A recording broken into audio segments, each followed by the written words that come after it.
Hi, my name is Barry Sterling Mitchell. I produce the Sterling Net Point Power Rankings and the Bias Plus reports, and this is Ben and Barry on football. Hello out there, everybody. It's Ben Dickerson. I'm your co-host. Getting ready to go into week 16. And I'm telling you, Barry, it gets crazier and crazier week after week after week. But this week, it's COVID mania, bro. It's insane. Well, we call this the first quarter, where we're going to kind of talk about what happened a little bit, talk a little bit about how we did last week and some of our picks, and the whole zaniness of the thing.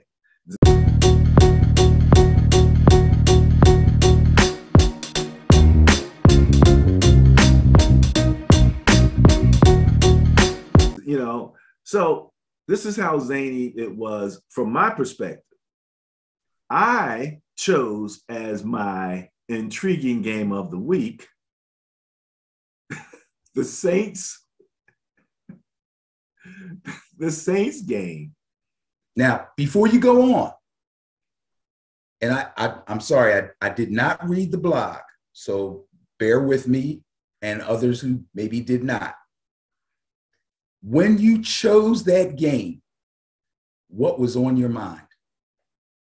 Well, the beauty of what I do in terms of my blog is I kind of say that in the beginning. Okay. So as you can see here, it says that, how many times, Ben, have we talked, and I talked about the Saints as being somewhat symbolic of the strangeness of the season. Yes. Like they were right in the middle in the rankings, and they beat teams nobody expected them to beat. They had tremendous adversity, quarterbacks going down, coaches getting COVID, all types of crazy stuff going on. And they were an 11.5-point Vegas underdogs, right? And it was just the strange thing. So as I say here, I constantly labeled the Saints as the team that adds strange to the season. And so that's kind of why I chose it. You know what I mean? So, when I looked at it, it was like, okay, I just broke it down like I normally do, taking a look at the net point differentials, where everybody was and everything. I kind of gave it to like that. And even the fact, again, division matchup. How much do we say about division matchups? Always important. And strange. You can't quite say an underdog has no chance, it's a division matchup, We'll talk about your squad got a division matchup this week, right? That's not important. But Tampa Bay, I try to talk, I don't always talk about the yardage stuff, but I try to throw some of the yardage stuff in here and looking at the different yards, in terms of who's giving up what. And that's kind of where I started to see some closeness in terms of their stats, Tampa Bay being 13th and defensively allowing 343. Saints are 12th, allowing 339. You know what I mean? So that was a little weird. So the more you looked at it, and again, Taysom Hill on one quarterback and Tom Brady on the other, you just really don't expect much there, even though we've seen backup quarterbacks come in and play pretty decently.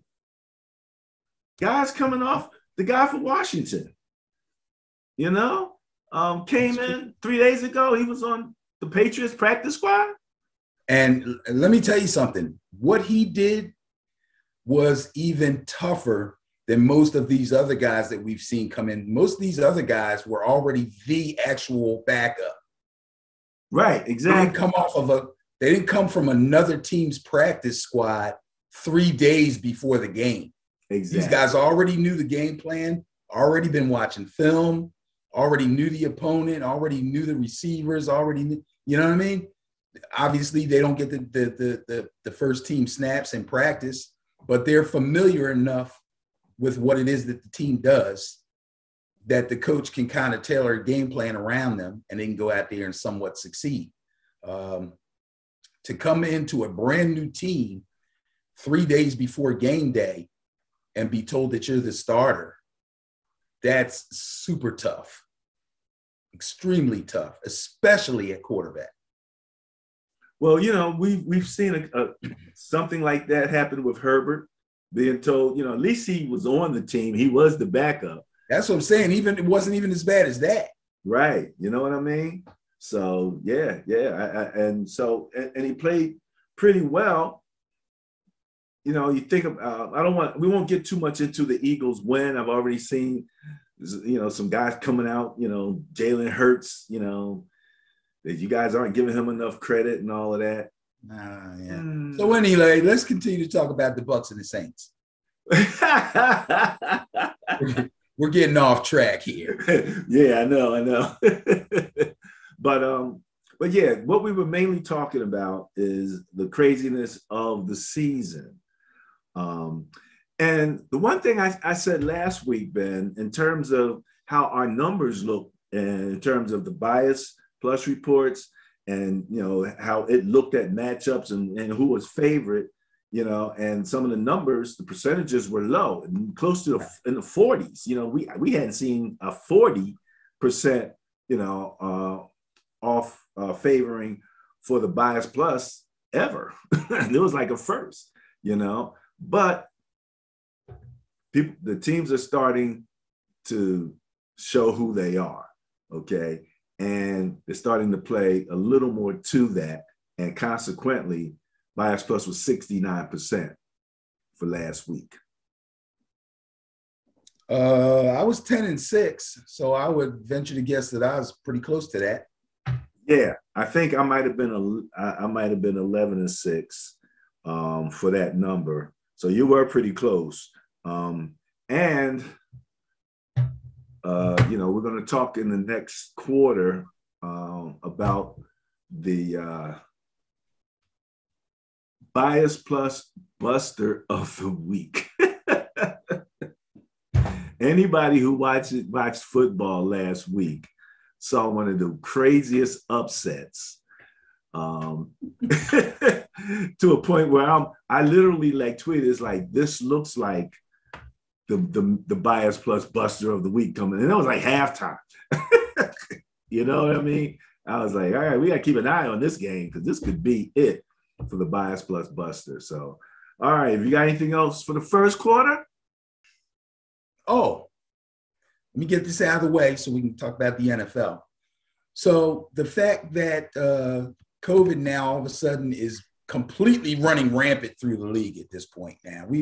We've had certain players have issues week to week. A coach would turn up positive here and there.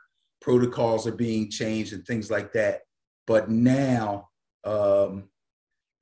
with positive tests and with contact tracing, teams are losing starters in bunches. So much to the point that the NFL decided to move 2 games to Tuesday and play 2 Monday night games in an effort to make sure that the teams could, or at least one of the teams in each game, be able to field enough players to make the game viable. It worked out, but it wreaked havoc on fantasy football because now, normally, after the Monday night games, you have Tuesday to begin to figure out how you're going to set your lineup for the upcoming week. You look at the waiver wire. You decide if there are players that you might want to pick up, players that you might want to drop. Those players then become free agents on Wednesday. You can begin to work on that. And then you got Thursday night football. As long as your lineup is set, if you have any Thursday night guys, you get them in and you don't put them in, whatever. And then you have Friday and Saturday to kind of work out the rest of the meat of your lineup for the games on Sunday. But now, because they moved the game to Tuesday, they had to extend the waiver period because you can't take guys off of waivers and put them as free agents until all the games are played. and all the players are unlocked. Once a player starts a game, they're then locked. That stops people from cheating and saying, oh, this guy's playing like crap. Let me take him out, put somebody else in real fast. But they stay locked until the waiver wire runs. So now the waiver wire goes an extra day. So now today, not only was I a day late in my preparation, but the people who got hit by COVID is insane. We're talking about Tyreek Hill and Travis Kelce. We're talking about major starting players. And I'm scrambling. Cole Beasley. Cole Beasley. And we're in the midst of the fantasy playoffs. Like, I'm one game away from a championship in one. I'm 2 weeks away from a championship in all my ESPNs. And by the way, I have 24, I counted them. I'm always guessing. I have 24 fantasy teams in ESPN alone. I made the playoffs in 23 of them. 23 out of how many? 24. 23 out of 24 in the playoffs. 23 out of 24. And all those teams are still alive. So I'm like a maniac on the computer all day today, trying to find somebody to replace Leonard Fournette on a team, replace Kelce. I got Kelce on a bunch of teams because I drafted him early in almost all my drafts. I have Tyreek Hill. I have Godwin. If you, let's say, okay, you have to do something with Kelce, right? Now, well, Kelce's a wait and see. Go back and grab him again after he comes back, or is he still on? No, I can put him on injured reserve. I can keep him on my team. I don't have to drop him. I can bench him or put him on injured reserve. If you put him on injured reserve, that opens up a spot on your active roster, and I can pick up another player. But he's a wait and see because there's a chance he can get 2 negatives in 24 hours and be ready for Sunday. But a guy that's playing Thursday night, who's got the Thursday night game? The Niners. Those guys are cooked. Niners, Titans. Okay. Well, guess what? Elijah Mitchell's not ready to come back yet. No, he's not. He can't come back. Jeff Wilson made it through the game healthy, so I'm okay there. But somebody else on your team, I can't think of it right now.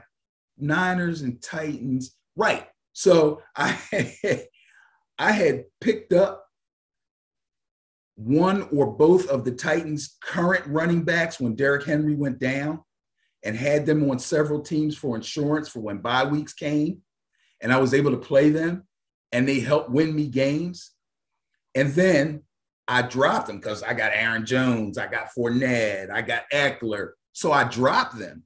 Well, now they're a hot commodity again. So I'm trying to find them. I'm on the computer. Oh, where are they? I got them on a couple of teams.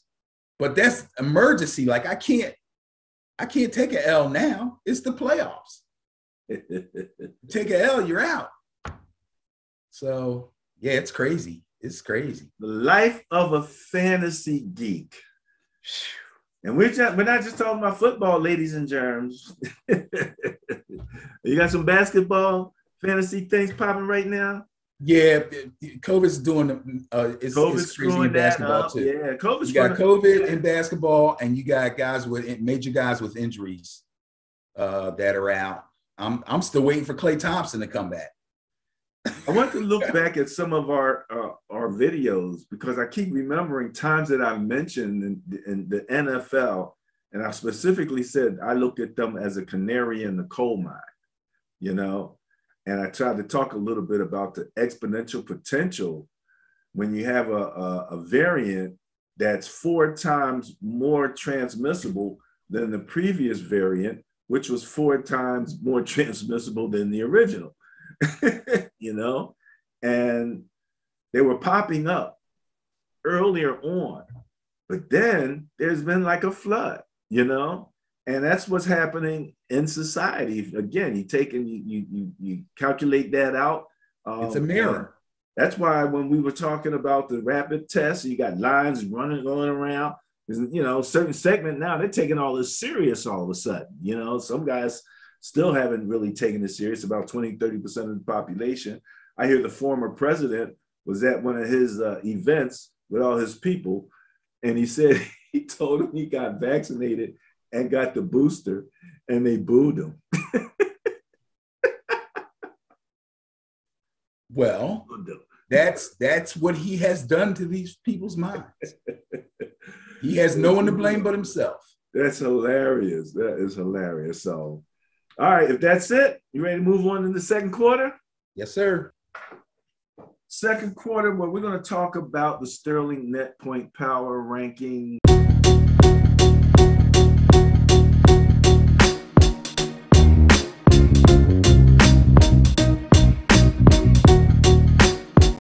So, Ben, week 15 in the NFL. I want to just talk about the net point rankings and the net point rankings over the last 3 weeks. The mechanics of the net point rankings and mechanics of the Bias Plus are all at the Sterling net point power rankings page on Facebook. So I want to tell everybody you can go there and get a lot more of this information. We're not going to go all into every category, the defense, the offense that makes up the net points. But we are going to look at the net points over the last 3 weeks compared to the season to date numbers. Also, Ben, I want to mention, apparently some of my sources were impacted by the AWS, which is the Amazon cloud service, went down. And when Amazon go down, a lot of companies go down. So I had to go to other secondary sources. And because of the short week, as you were talking about, didn't have time to go through the whole mechanics of averaging out everything. So you have gross numbers again, like we had earlier in the season.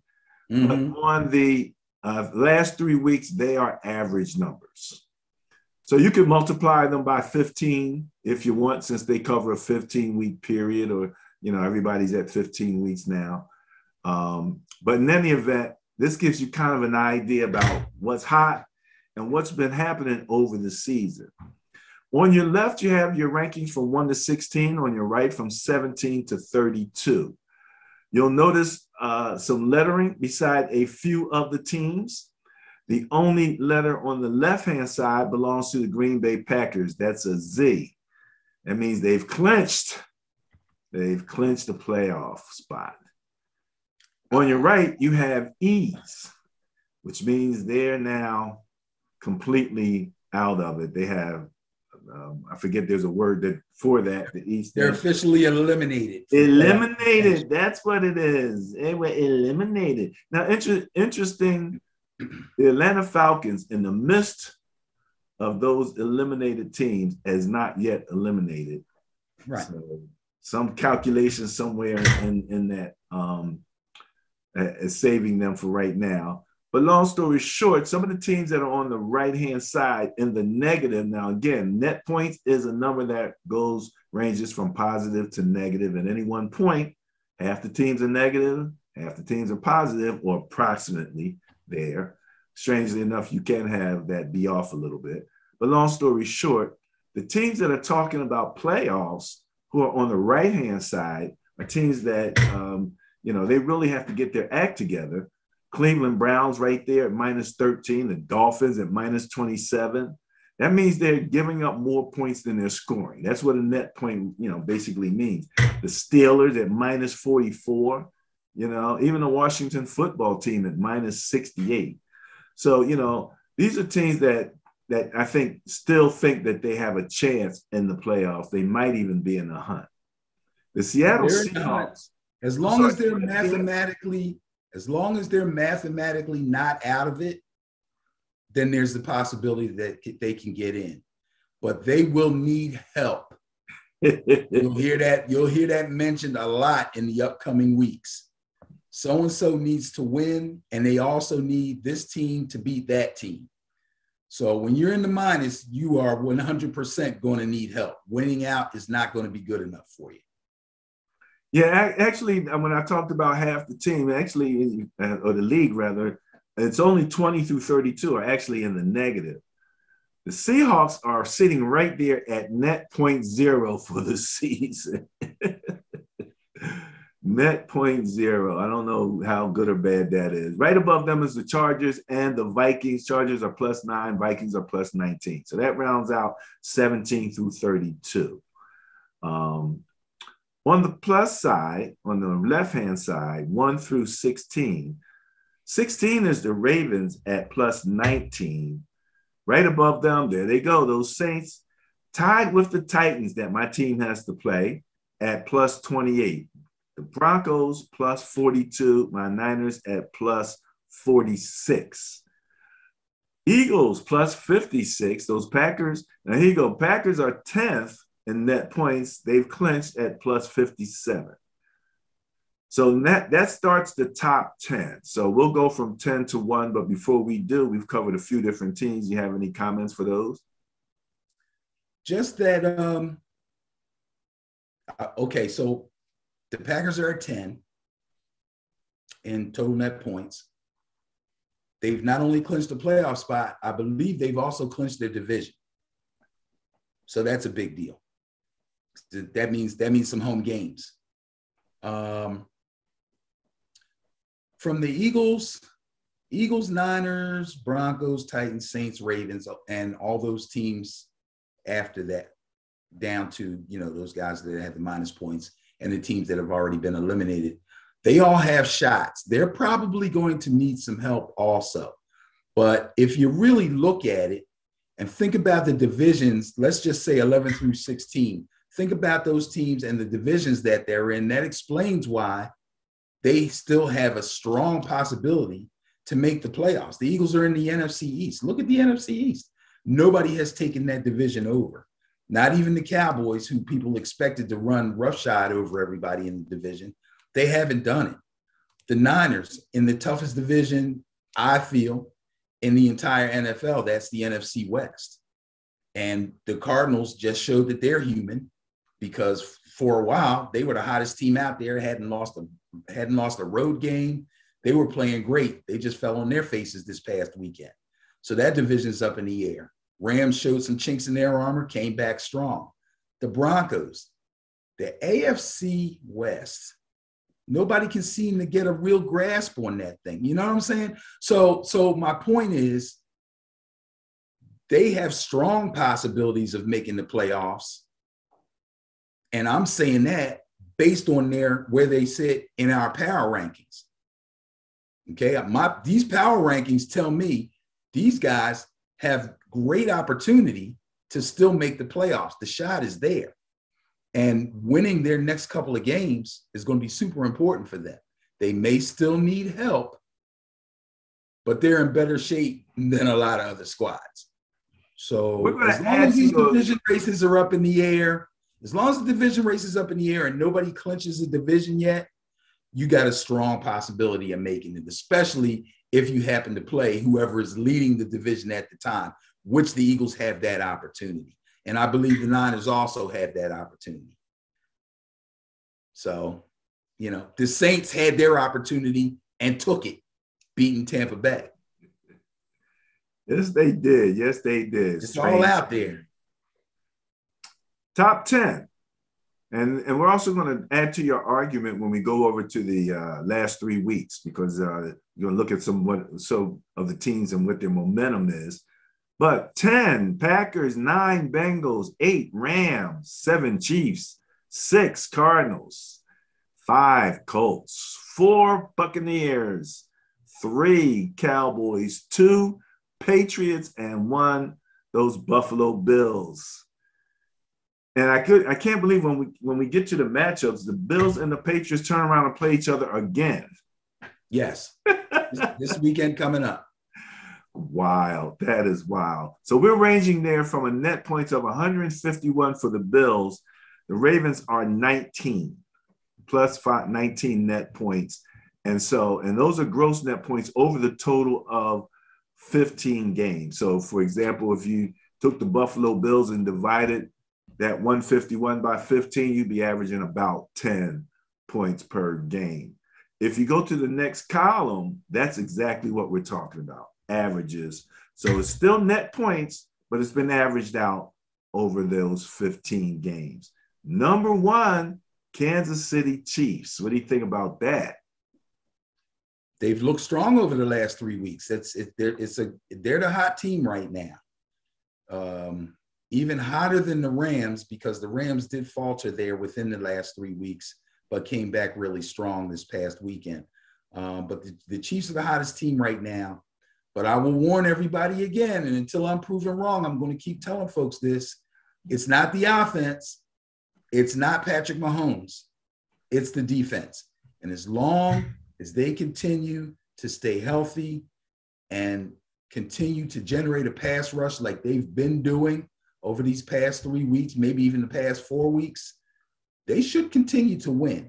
I was about to say, and if they can not only stay healthy, I'm talking about not get COVID too, which has already struck them.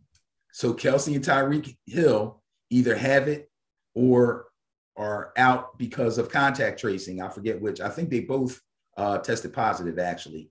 I believe Kelce is vaccinated. I believe Tyreek Hill is up in the air. We don't know yet. But other than that, in fact, I heard an argument that said if Tyreek Hill and Travis Kelce cannot play this week, who do they play? I'll tell you in a second. They play Pittsburgh. Can they beat Pittsburgh without Tyreek Hill and Travis Kelce? This is a question that teams are going to be asking each other or asking themselves every week going forward now. It's crazy. But COVID aside, I love Kansas City. I love what they're doing. The Rams are playing well. Miami and Tua playing well. The Colts are looking real, real scary. You talk about teams you don't want to play. The Colts are a team you do not want to play. Dallas, they're wobbling a little bit. Chargers are scary also. Green Bay, obviously. Now, you say they're wobbling a little bit, and they are. You're talking about Dallas, but they are in the top 5 over the last 3 weeks. Yes, they are. Yes, they are. They've had dominant wins. And mainly because of their defense, I believe. Yes. I believe the wobbles at the offensive side. Yes, absolutely. But everybody's back now. Cooper's back. CeeDee Lamb is back. Dalton Schultz is playing. Zeke didn't look too bad.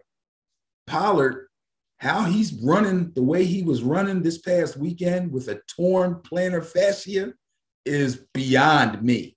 Somebody's lying, Danny. They said somebody's not telling the truth there. You know what plantar fasciitis feels like, don't you? Dude, I didn't tear it. I just stretched it, and I'm wobbling around. I know. Oh, I know. He's out there running full speed and cutting. So he either has a miracle worker for a doctor or he was misdiagnosed. Purposely. Hey. Somebody's telling a fib over there. I don't know. I never heard a rule that said you couldn't say a guy was hurt when he wasn't. But there is a rule that says you can't say a guy's hurt when he is. I don't know how that works. All right. Well, speaking of is he hurt or not, in the last 3 weeks at number 7, we have the Packers, which we're talking about Rodgers' pinky toe, it's where everyone's so concerned about. And then right behind them again, those New Orleans Saints who blew Green Bay up game 1 of the season. So they started out, everybody going, huh? What happened there? Philadelphia, they look good. But again, I think, everybody's getting kind of excited about how Philly looked against a team that was pretty much decimated. I didn't think, I thought that, they I think who said it? You might have said they let them guys hang around the whole game. They wound up taking that game down to the wire. Yeah, they did. They're playing the JV version of the Washington football team. So and it was mainly because of mistakes.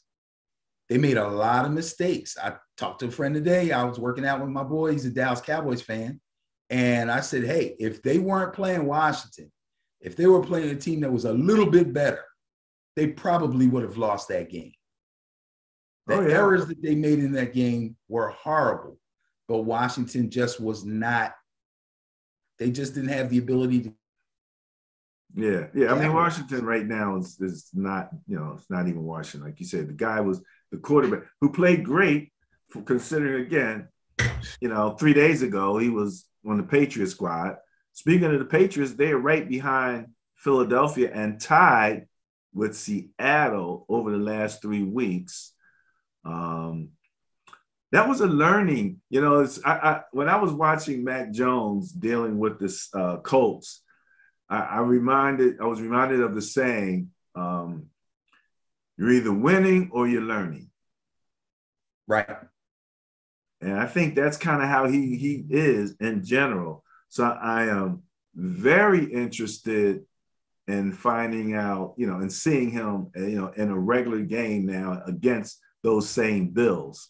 He did kind of get his head together near the end of the Colts game, where he looked a little shell-shocked early, or they looked a little out of sync. I was surprised how out of sync they looked, and they didn't seem like they could get a run game going like they needed to. So, but what did Belichick say? We coach poorly or something like that. We played poorly, we coached poorly. And I think that was pretty much the extent of his. Yeah, he pretty much says the same thing every time they lose. So, but that just wanted to give people a chance to see kind of the momentum. What teams have shown some momentum over the last few weeks compared to what they've done over the season. As you can see, from 1 to 2 to 3 to 4 to 5 to 6 to 7. There is no team that's really in the same ranking over the last 3 weeks as they were over the season. And Buffalo is probably. Niners are. My Niners? They sure are. How did I miss that? Number 12. How did I miss that, Benny? That's special. That's special. Thank you. I think the Buffalo Bills is the team with one of the greatest differentials at 16th ranked over the last 3 weeks and number 1 for the season. Yeah. So that's a bit concerning. That's a bit concerning. It's concerning, but they play the Patriots again this week. It will be in New England. And if it's not windy like it was when they played in Buffalo, I think you'll see a different Bills team. Windy, cold. I mean, the weather that weather that they played in was special. And the game, it's kind of like, okay, who knows what this team is going to do. And then they had apparently the feeling that Josh Allen's arm is strong enough to cut through that wind. So they felt like they could still pass the ball. It's interesting, to have that kind of confidence in that type of a storm that you could still throw the ball.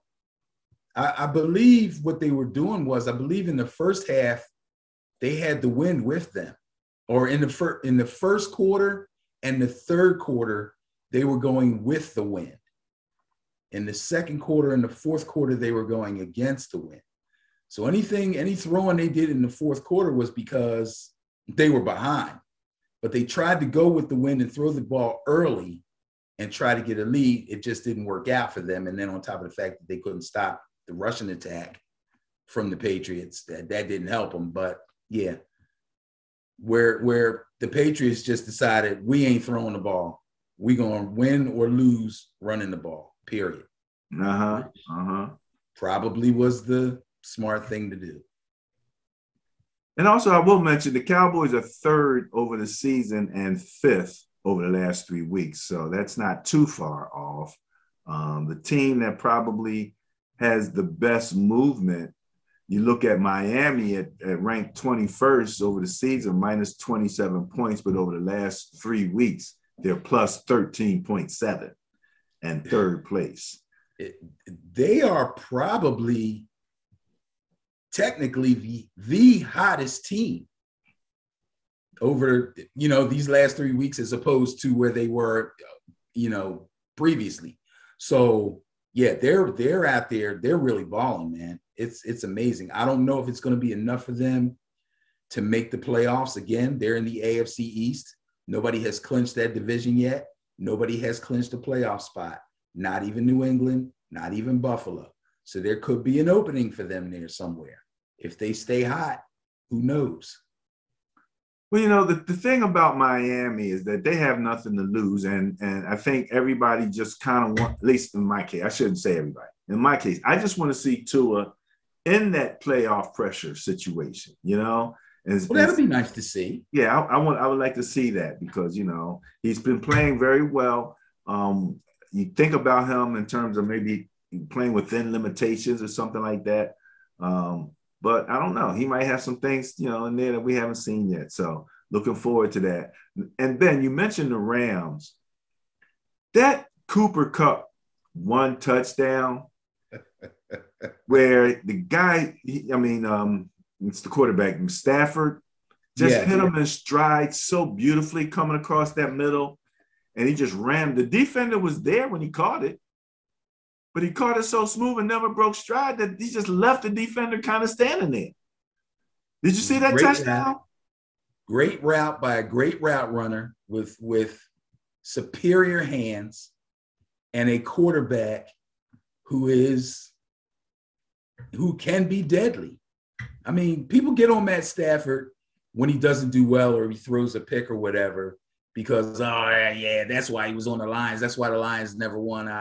You know, people are real quick to down you, you know, but Stafford's an accurate guy. Stafford's a damn good quarterback. But what Cooper Kupp is doing now, I'll say this about this game. I'm looking, first of all, I heard about what kind of game he was having. I was watching fantasy stuff because Fox had both games last night. You called and told me, and they didn't show the Rams game. So I was kind of trying to keep up with it through fantasy stats. When I saw the kind of game he was having, I made sure I cut on the TV this morning so I could see the highlights. They schemed him to get a safety or a linebacker on him several times. Now, I don't know if who the heck did they play? The Seahawks.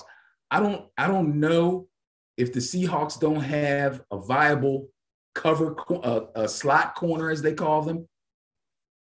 But when they moved him in the slot, he ended up with a linebacker or a safety on him, and he was slaughtering these cats, man. Their best cover guys were out on other people. They put him in motion. They put him in the slot. They moved him around, and they couldn't figure it out. They could not figure it out. So, yeah, I mean, they've got the Seattle has like an all-pro in the middle at linebacker, but I don't know if even he could cover Cooper Kupp.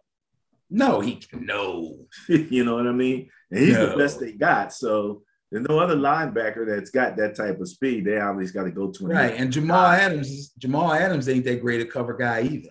Yeah, he can cover a tight end, but he can't cover a route runner like Kupp. Yeah.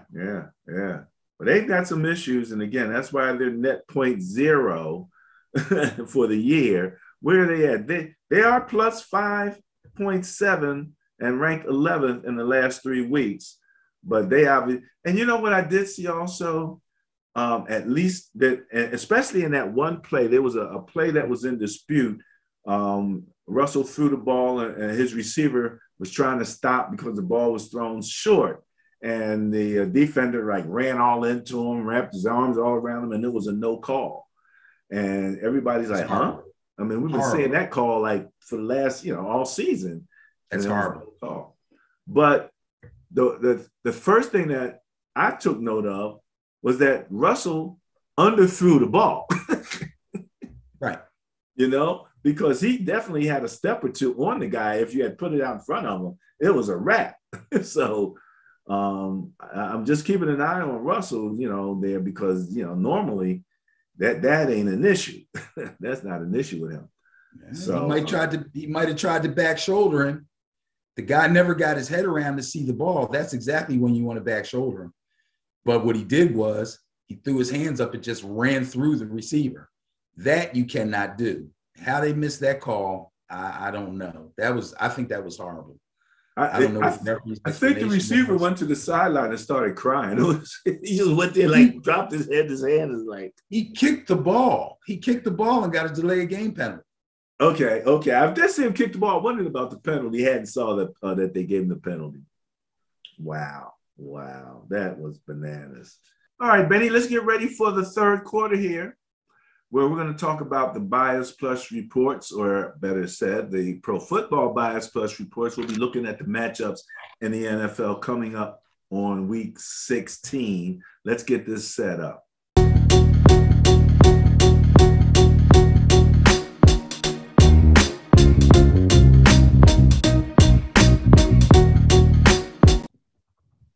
All righty now. So for the first game of week 16, we have my beloved 49ers going to visit the Tennessee Titans. Benny, Bias Plus score of 23. Now again, these are total numbers, not averages. So that's not a big bias. You averaged out that over 15.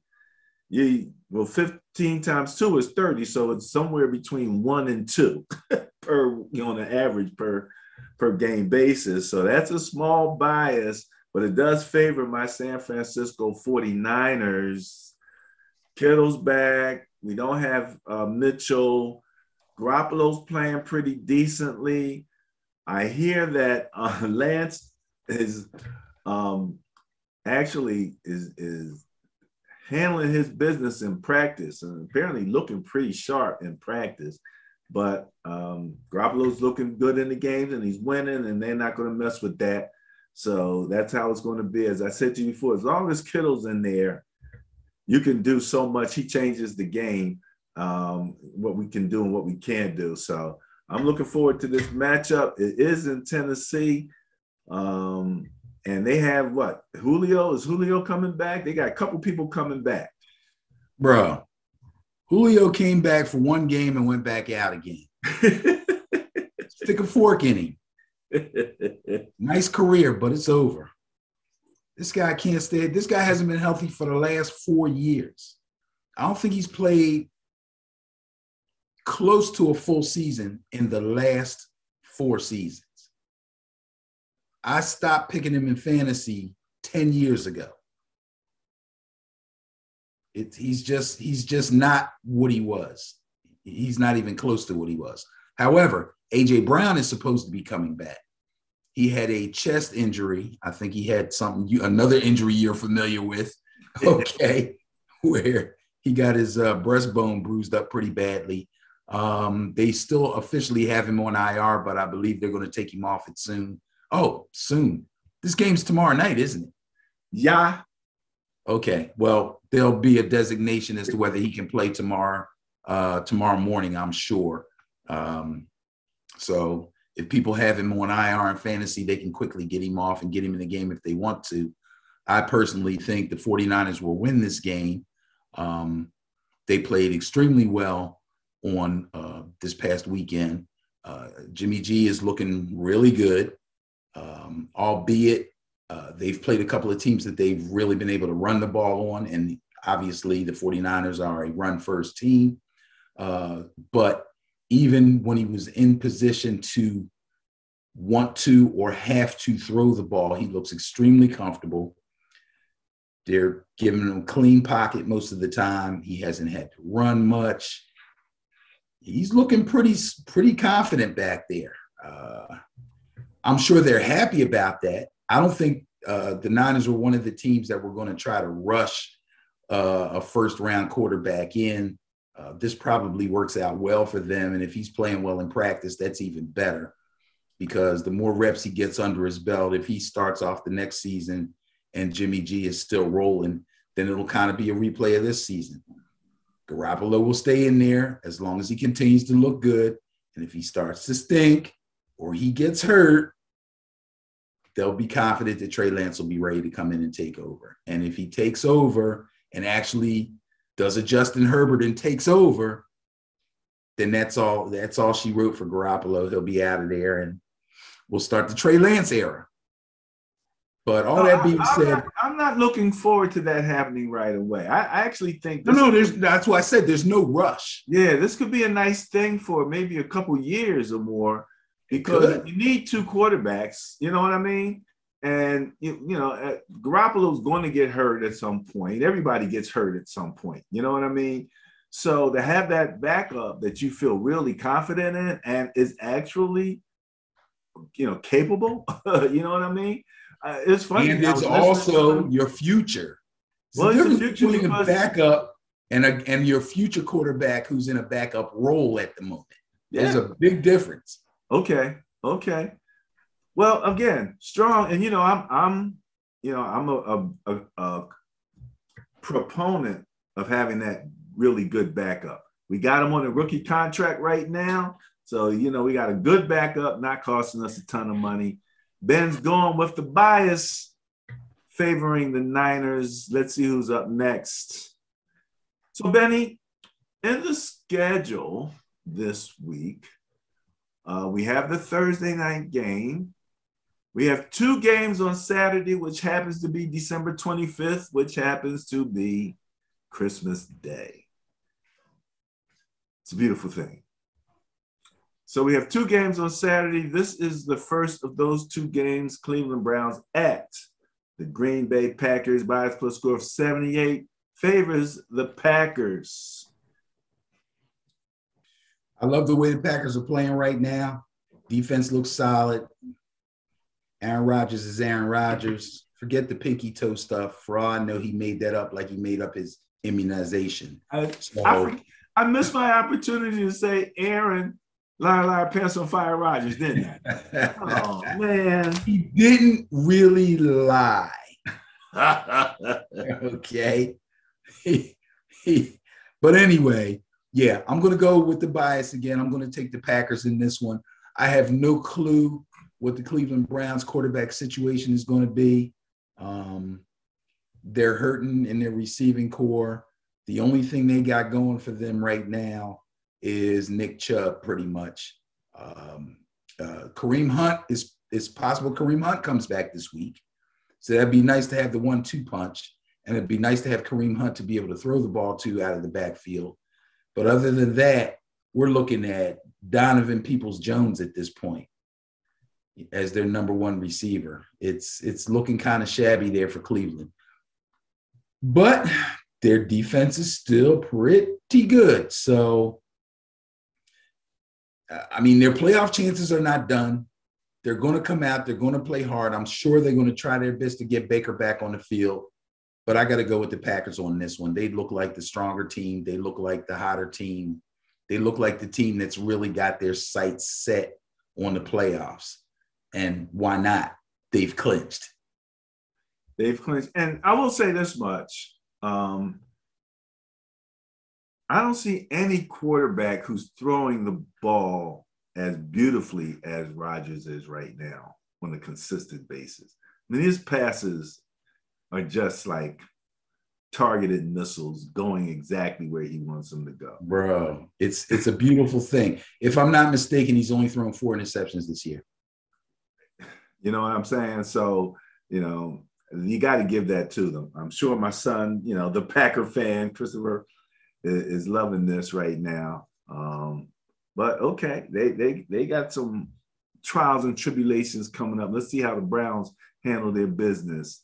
Browns defensive end, Myles Garrett, playing, not playing? Yeah, he's playing. Okay. Well, he can change a game. See if he can scare Aaron a little bit. Changed it last week. He tried. They got to generate points. You don't generate points against the Packers, you will lose. That is true. Even though okay, that's true. I'll leave it there. Let's get to the Indianapolis Colts at the Arizona Cardinals. Bias plus score of 8. Again, 8 is nothing. If you divide 8 by 15, you got less than 1, less than a half, almost close to a half. And it favors the Indianapolis Colts. But the way that the Cardinals have been playing lately, what's up with that, man? I tell you what, without seeing the rest of the lineup, this is my first candidate for intriguing game of the week. The Cardinals are in a bit of a funk. They got to get out of it, and they got to get out of it quickly, because even though they started off the season extremely well, for them to lose that game last week, the way that they did, just getting back Chase Edmonds and James Conner having played so well previous to that, Kyler Murray was basically living a stress-free life. This was wonderful. I'm like, if Conner can play this well, when Edmonds comes back, they're going to roll. And then game script took the running backs completely out of the game, put it all on Kyler. They sent heavy pressure up the middle. They rushed him from the outside really wide so he couldn't get out of the pocket. He had trouble seeing. He's getting his arm hit. He's getting sacked and pulled down. Whew, I don't know. And the Colts defense is on fire. They're on fire right now. I love the Cardinals playing well. And remember what I said about the Cardinals, that I thought if you can run on them between the tackles, that was the place. Run on the Cardinals? Yeah, with the Cardinals. But now that Watt's out on one side, and on the other side they had Jones. What's his status, if you have any idea? Chandler Jones? I believe he's playing. Okay, so Jones is on one side, and he's pretty tough. JJ's not there. He's not playing, right? He's still out. So you do have the other side. So, the thing is, they can be run on, I do believe. But this is an interesting stat I'm just taking a look at, because over the season, Arizona in turnover differential ranked 6, if you look at them for the season right now. However, over the last 3 games, okay, they are minus 4.7, whereas over the season they were a plus 6.5. That's a terrible drop. And for them to drop that far not only means they're not getting turnovers, it means they're turning the ball over. 6.7, let me correct it. I was working off of memories. That's even worse. So that's even worse. I know. So, but if anybody can rebound from a rough patch, I believe the Cardinals are the team that can do it. I just don't know if they can do it against the Colts, man. The Colts, when you watch the Colts,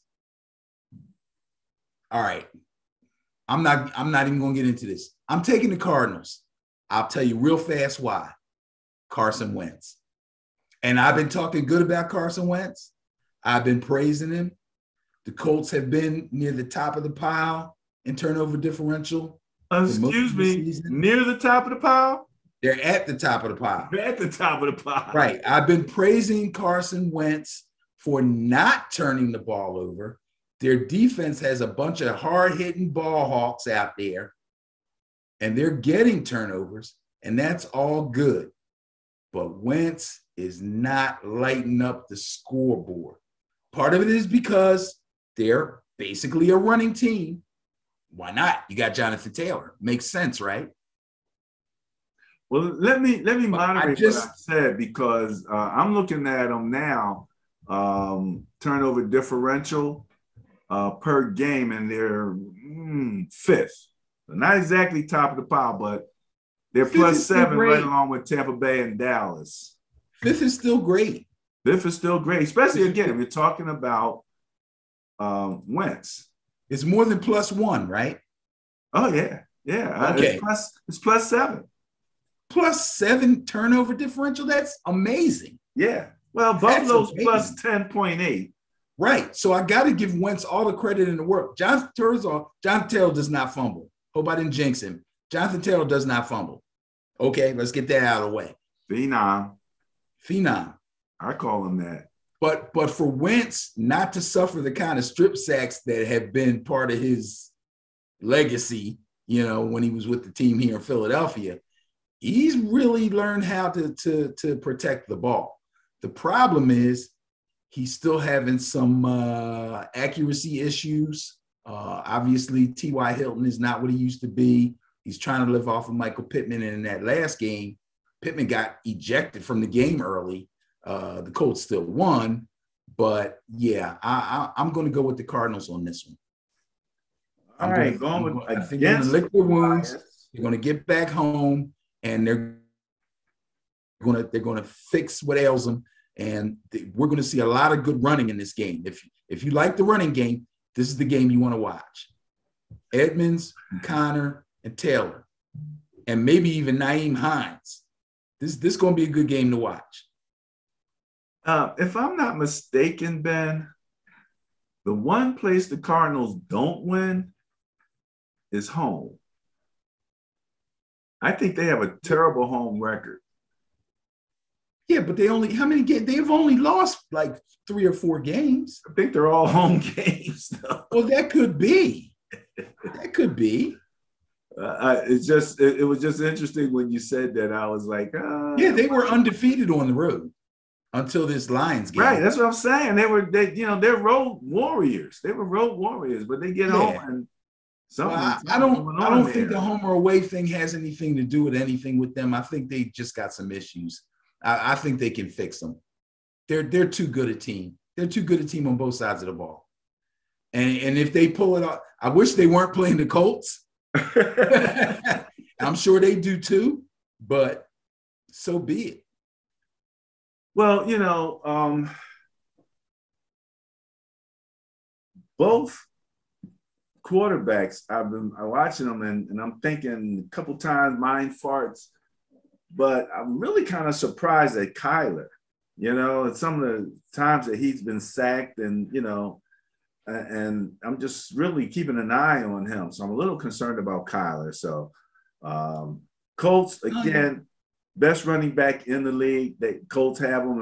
If the Colts lean on that, Cardinals are going to have challenges. So we shall see how that goes. All right, next up. Now, how many times this season have the Detroit Lions been favored in a matchup? Oh, they're favored. Oh, wow. I didn't even look up at that.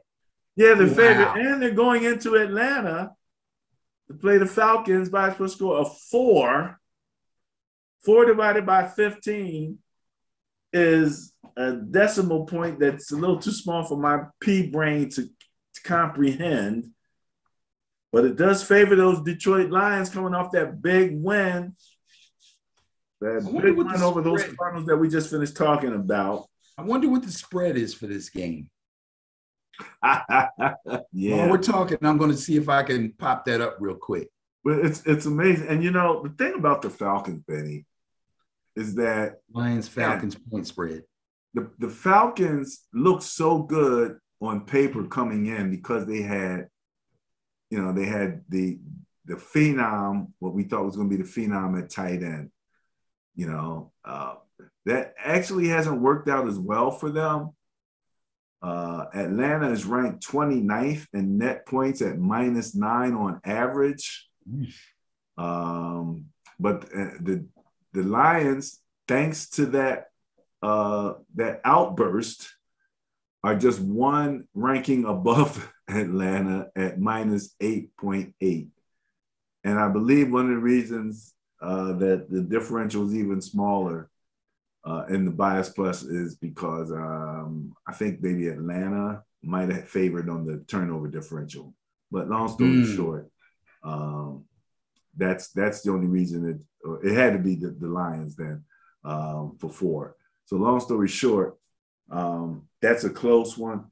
I actually am at a point, Benny, and I think Atlanta still have some life. They haven't been eliminated yet, right? No. If they get a win, it helps them with their playoff chances. A loss, I'm not going to say a loss is going to eliminate them, but a loss will be very, very bad. But a win will keep their chances alive. I've kind of championed the Lions a little bit. Again, they're not my squad, but they played my squad. I like their chutzpah. I like their attitude that they never gave up. They kept coming back, and I saw that through them all season. I think they've been eliminated, but it's going to be interesting now to see the attitude of a team that doesn't have anything to play for relative to a playoff spot, playing against the Falcons, who actually do have some life left. And do you think this is Matt Ryan's last year? It needs to be. It needs to be. If Matt Ryan was on a better team, he could probably play for another 3 or 4 years. Is he 40 yet? I don't know. I don't know how old he is, but he can still throw the ball.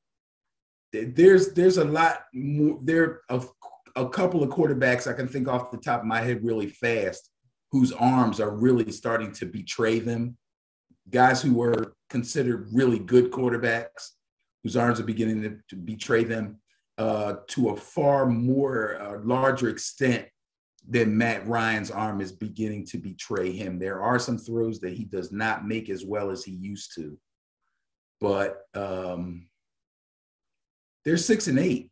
I mean, they won some games they weren't supposed to win, you know? And what I'll say about this is, now I looked it up now. So the Falcons are favored. They're at home. They're favored by 6. So they're -6, which means if you were to bet on the Falcons. Nice healthy spread for Vegas, right? Yeah, they would need to win by 7 or more. Now, after watching the Detroit Lions handle the Cardinals last week, and now they travel to Atlanta, I'll assume the weather will be decent. They play in an indoor stadium. They don't have any pressure of the hometown fans wanting more. They got nothing to lose. They're not in the playoffs. Guys are playing for their contracts and for the love of their coach. I love that kind of stuff, man. I'm taking the Lions.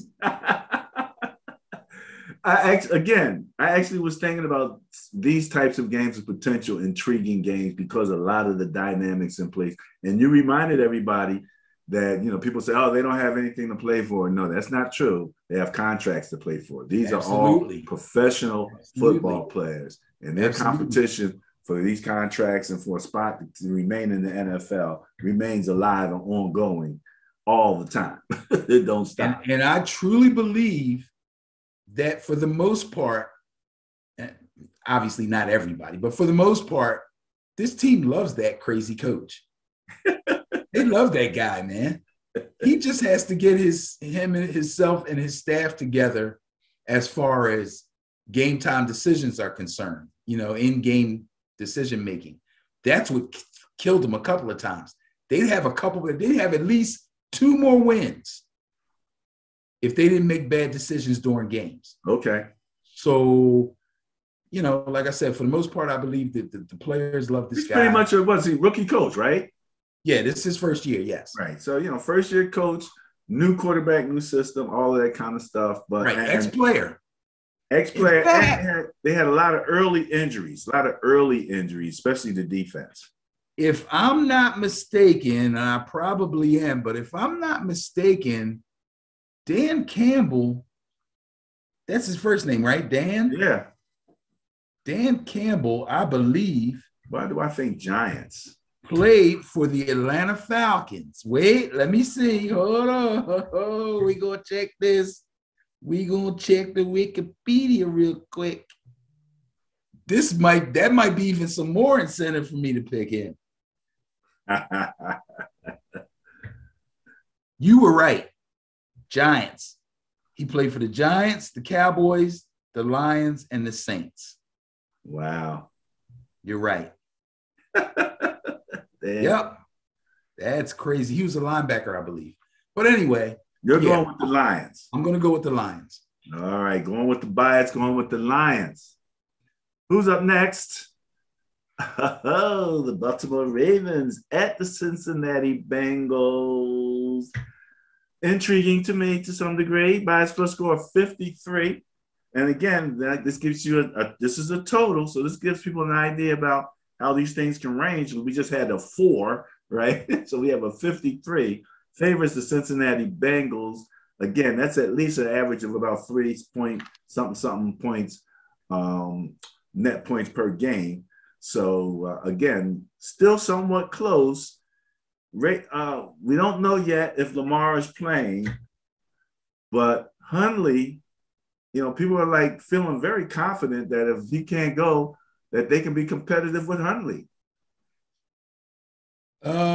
Yeah, folks are really liking Huntley. I like him. I think he looks good out there. He looks like a veteran. He's only been in the league. I think this is like his second or third year.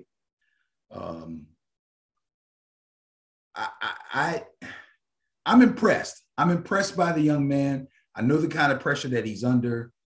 He's trying to fill the shoes of a guy who is beloved in Baltimore. And I think he's doing really, really well. And I think the fans are very happy that he's there and that he's Lamar's backup.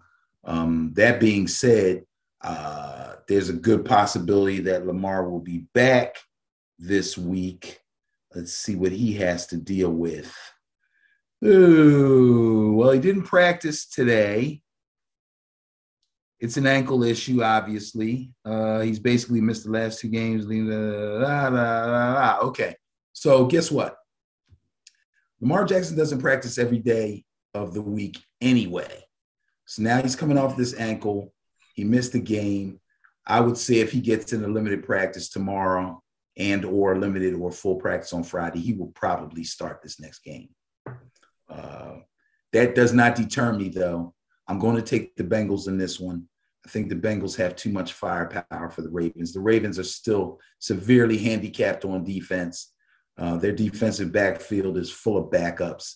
Now, on the plus side of that, it's been full of backups for a few weeks now. So those guys are sort of like mini veterans now, you know what I mean? Even though none of them were the original starters at the beginning of the season, they've all kind of been playing together for a while now. So they're going to begin to gel and they're going to play a little bit better. But I don't think the Ravens have enough to handle the Bengals.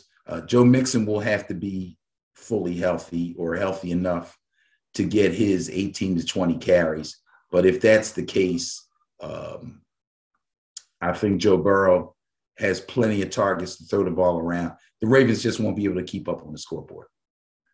Yeah, that's kind of the deal, I think. Even though their average net points are not far apart, Cincinnati's at 26.4, Baltimore's at 23.9. But that's enough right there on an average game basis to really kind of favor the Cincinnati Bengals. And I just feel like there's something, like when the Ravens have to go for it. You sure you want to start this conversation? I don't want to get into the analytics part of it yet. Let's save it for the fourth quarter, but go ahead. Finish your statement. But what we're going to talk about in the fourth quarter, I'll just say it. My attitude, it's funny. I think that there's a lot of, after it happens, especially when it doesn't work, there's a lot of bravado by the team and the coaches and all of that. But I believe that they're actually acting on fear. They're not really acting out of a strength. They're afraid of something. And so they're really, they're ready to fall on the sword and do or die. And I think when we talk about it, I think that's going to be the point that I want to kind of discuss a little further, especially in the analytics of game time decisions, how much they really calculate that this decision is do or die. You know what I mean? You can always say there's a percentage of time where you'll be successful. It's one thing if it's 15 minutes left in the game, but if it's do or die, that's kind of that's a whole nother situation. So Baltimore Ravens at the Cincinnati Bengals, bias plus score 53 favors the Bengals, and you're going with? The Bengals. The Bengals. They still have a chance to win that AFC North, which again, to me, is the second toughest division in the NFL. Okay, second toughest. Interesting game here. I don't know if I'm intrigued yet by it or what, because it's got our buddy Kirk Cousins. But you got Justin Herbert for the LA Chargers visiting the Minnesota Vikings. Bias plus score of 14 favors the Minnesota Vikings.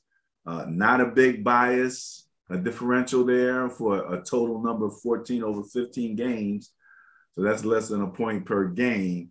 But the Chargers is just, I don't know. What do you think about the Chargers, man? Chargers are 7th in scoring at 27.1 points per game. Okay. So I like the Chargers, first of all. One of my favorite teams to watch. I have Justin Herbert on quite a few of my fantasy teams as my number one quarterback. I also respect the Vikings offense, especially when Dalvin Cook is running well. Justin Jefferson almost is uncoverable. It's a very strong possibility that Adam Thielen will be back this week, which makes the Vikings offense even more dangerous. But their defense does not impress me. Whose defense? The Vikings defense does not impress me. I don't know where they are in points allowed, but I know they just played the lowly Chicago Bears just the other night, and they were only able to put up 17, and the Bears had 9 and actually were in the game going into the third quarter. I'm going to take the Chargers. You want to take the Chargers? Well, interestingly, that's the stat that I was looking at defensively.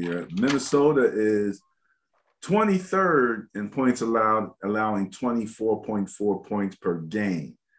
Challenge is the Chargers are 27th, allowing 26.4. That's 2 points per game more than what the Vikings are giving up. So there you go. Have the Chargers over the last 3 weeks in front of you? Well, let's take a quick look and see if I can get that for you real fast. We're talking defense, right? Points allowed. Opponents' points per game. Well, the Chargers and Minnesota. Okay. 23rd. Okay. Allowing 25.7 points per game. Minnesota is up toward the middle, allowing 22 over the last. Okay. All right. I'm gonna charge that to the opponents that they played. I still like the Chargers. I think the Chargers offense is a diverse enough to give that Vikings defense a lot of trouble. And I also believe that the improvement that I've seen in the Chargers defense, not just in points allowed stat, but overall the way that they're playing, I'm impressed by that. So I'm going to go with the Chargers. All right, going against the bias, going with the Chargers. Buffalo Bills at New England Patriots. Come on down. The weather's fine. So far, it can snow at any moment up there. Foxborough. There's basically no difference between Buffalo and Foxborough. You know? And the bias plus score of 10 favors those Buffalo Bills, again, over a 15-game season. That's less than a point per game. So that's pretty small. That's a pretty tight game. You know what happened last week? The question is, can Mac Jones, can he play up? It's kind of like what we said about Tua. Now that, you're playing at another level, this is almost postseason level play here, because these are all teams that are expected to be in a postseason. So it'll be interesting to see how Mac Jones continues to handle himself with this. But the Bills are favored, let's face it. Well, as long as the wind, I don't care if it snows or rains, as long as the wind isn't crazy like it was the last time these two teams met, I think the Bills won't have any problem beating the Patriots. I really do. I mean, I saw a couple of passes that Josh Allen threw either with the wind or against it that veered away from or over receivers. Okay. Who were open. Mm. Who were open. Those, if those are completions, they win that game. They only lost 14-10, if I remember correctly. Right. Okay. So again, without bad wind, Buffalo beats the Patriots, as good as their defense is. And I just don't think that they have an answer for Josh Allen. They don't really have an answer for Josh Allen.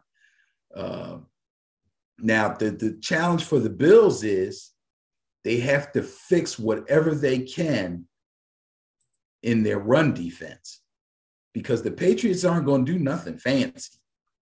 They're going to come out and they're going to try to run the ball down their throats again and see if they can get away with it. The wind doesn't blow defenders over when they try to make tackles. You know what I'm saying? So the wind had nothing to do with that.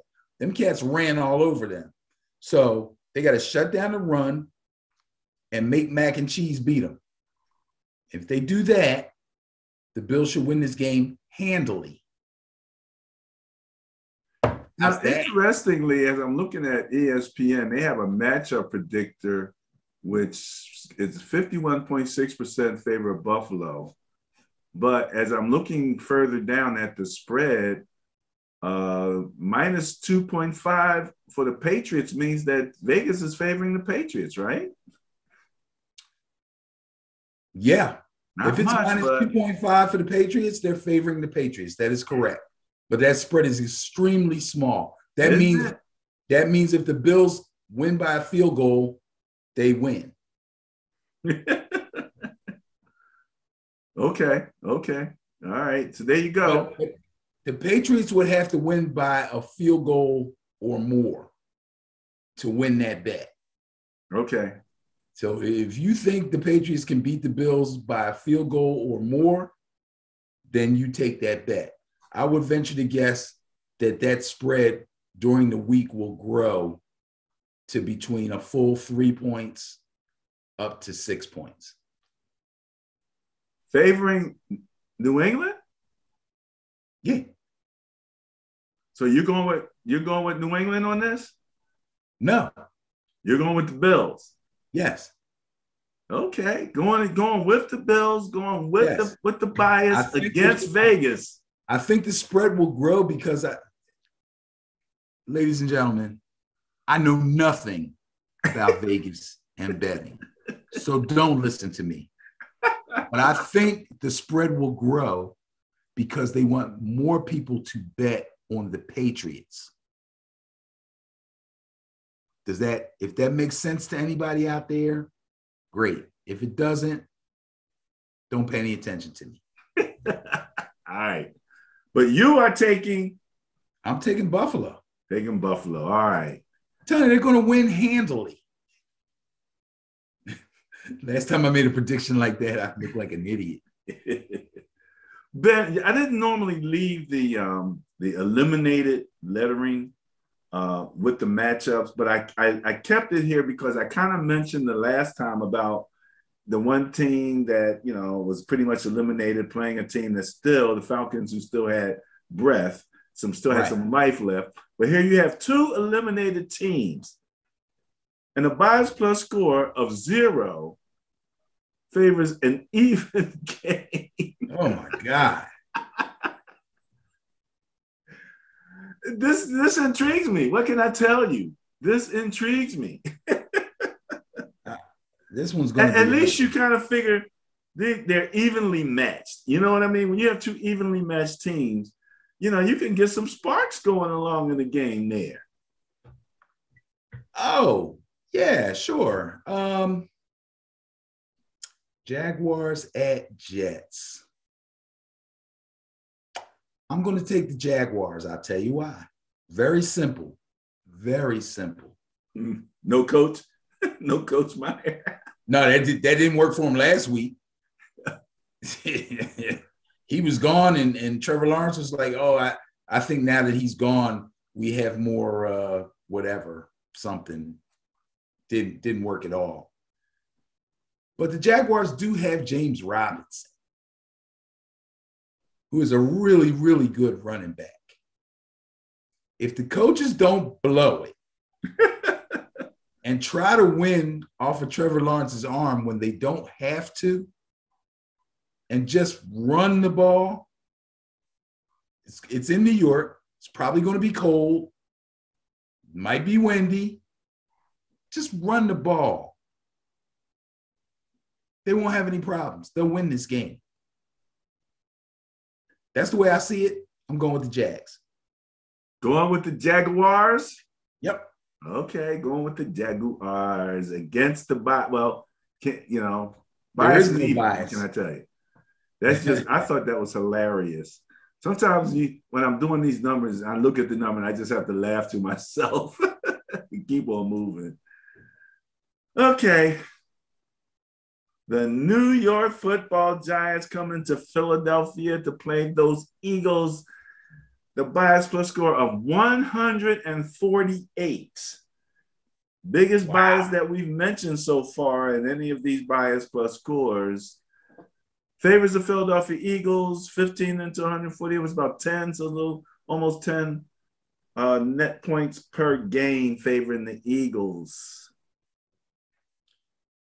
So, New York Giants, my team. We beat them up in East Rutherford or the Meadowlands or wherever that damn stadium is.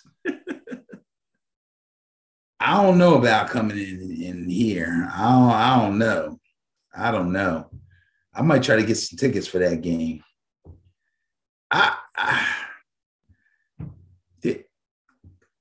Ordinarily, and before we even started doing this video, I said to myself, there's no way we're going to freaking beat the Eagles right now.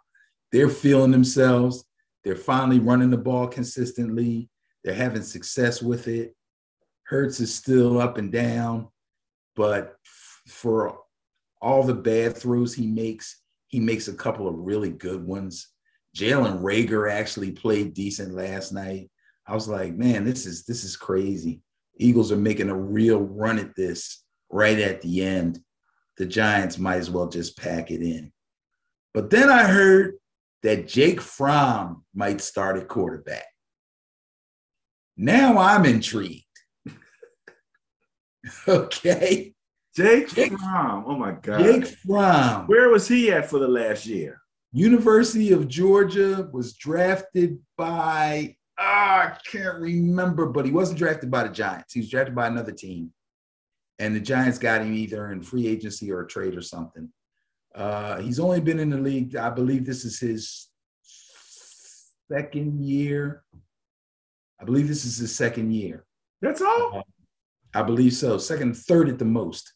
Never really had a chance to start anywhere.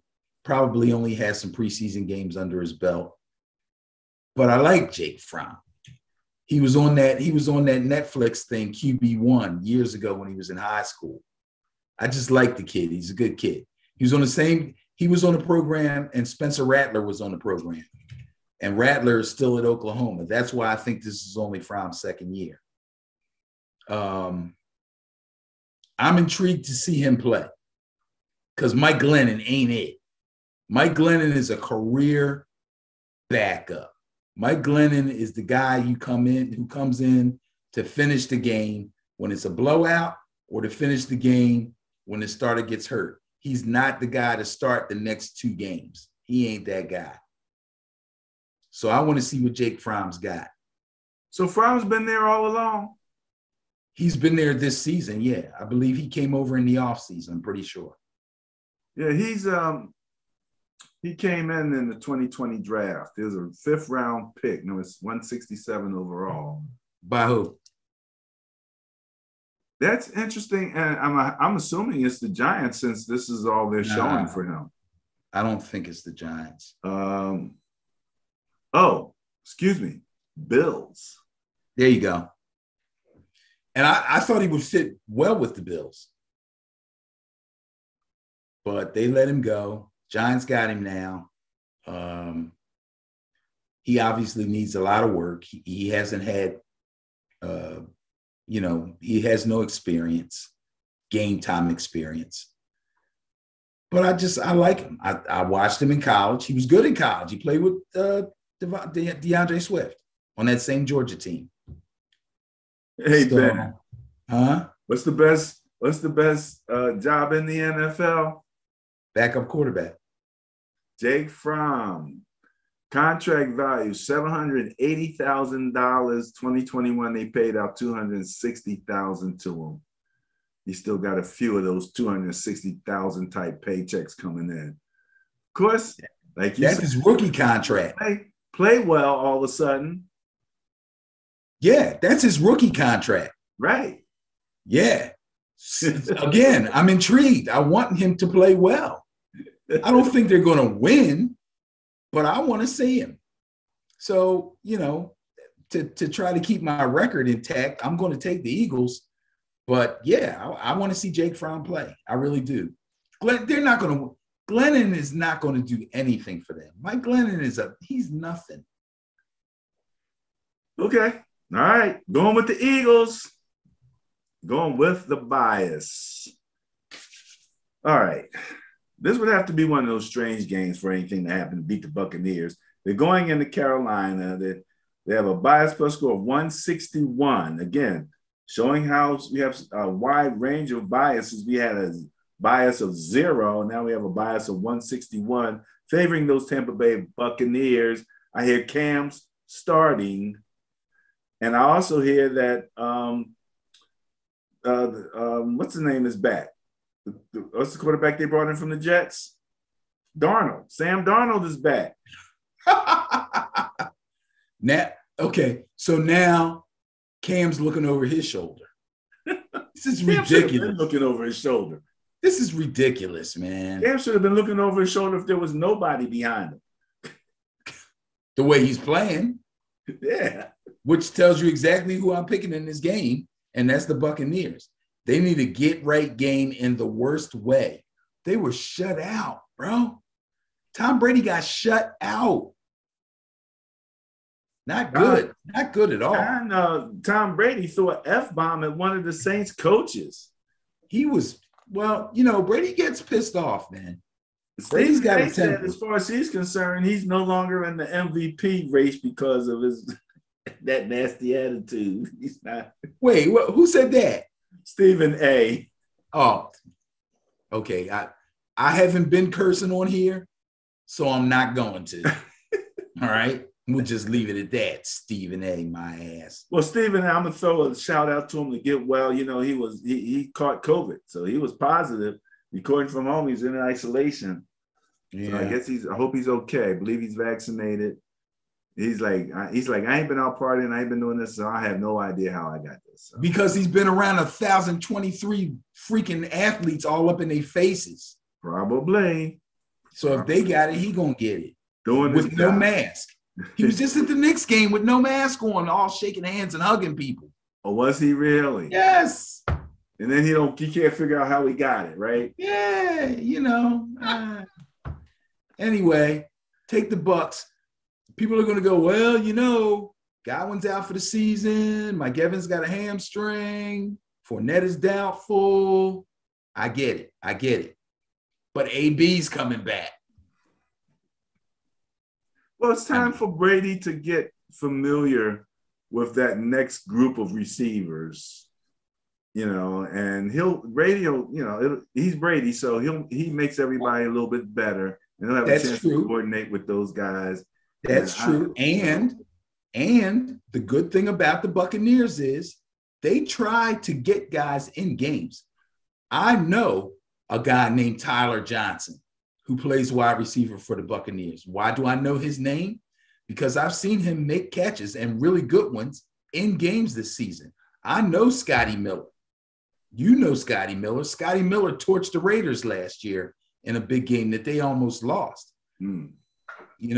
Those guys, Brady's familiar with all those guys. Brady's one of them guys who walks around the locker room and talks to the other players. He ain't no snob. He ain't no, I'm Tom Brady, everybody worship me. He goes around that locker room and he befriends guys. And if guys want to stay after and throw the ball with him and stuff like that, he does that. So I have no fear, just like we were talking about, if Tyreek Hill and Kelsey don't play, is Mahomes going to be able to perform? I have no problem if the Buccaneers, especially going in here against the Panthers, have to go in with the receiving core of Todd Johnson and Scotty Miller and Gronk and AB. No problem with that at all. They're going to win that game. All right. I'm with you. I kind of believe that same thing. And again, not many teams can replicate what the Saints defense did to Buccaneers. Everybody's going to look at it and they're like, okay, we get the pressure up the middle and we can get one guy that can take Gronk out of the game. Most teams can't do all of that stuff as successfully as the Saints can. And again, they know the Bucs like nobody's business. All right. Okay, Benny, next up we have the LA Chargers at the eliminated Houston Texans. Bias plus score of 177 favors the LA Chargers. Who you got? I'm going to go with the Chargers. No joke? Really? Yeah, I'm going to go with the bias, and I'm going to go with the Chargers. The Chargers still have an opportunity to make the playoffs. Obviously, the Chargers still have an opportunity to win the AFC West. I think that they have a real good opportunity to win the AFC West, and they are best equipped to win the AFC West, in my opinion. So I'm going to go with them. I believe that they're going to win this game. And if I'm not mistaken, I was looking at some things in fantasy. I don't have time to go back and look at them now. I think the Chargers are going to win out. Chargers are going to be a problem for somebody in the playoffs too. But let's stick with this week. Take the Chargers over the Texans. I don't think this game is going to be a big deal for them. Yeah, that's that makes sense completely. I mean, these numbers make complete sense, and going with them makes complete sense. I do want to question one thing. The Chiefs are in the AFC West, aren't they? Yeah. Yeah, nothing's easy. I'm hearing, or I read something, or I heard something reported about the Texans coach being on the hot seat. Oh, I would hate for that to happen. No, really? I mean, I can't even fathom how you could have that coach on the hot seat in the middle of that organization. They just beat the Jaguars, and I know it's the Jaguars. They just beat them 30-16 with a rookie quarterback. And the rookie quarterback looks like he could be. I told you, I like Davis Mills. I told you. They picked him like in the third round, bro.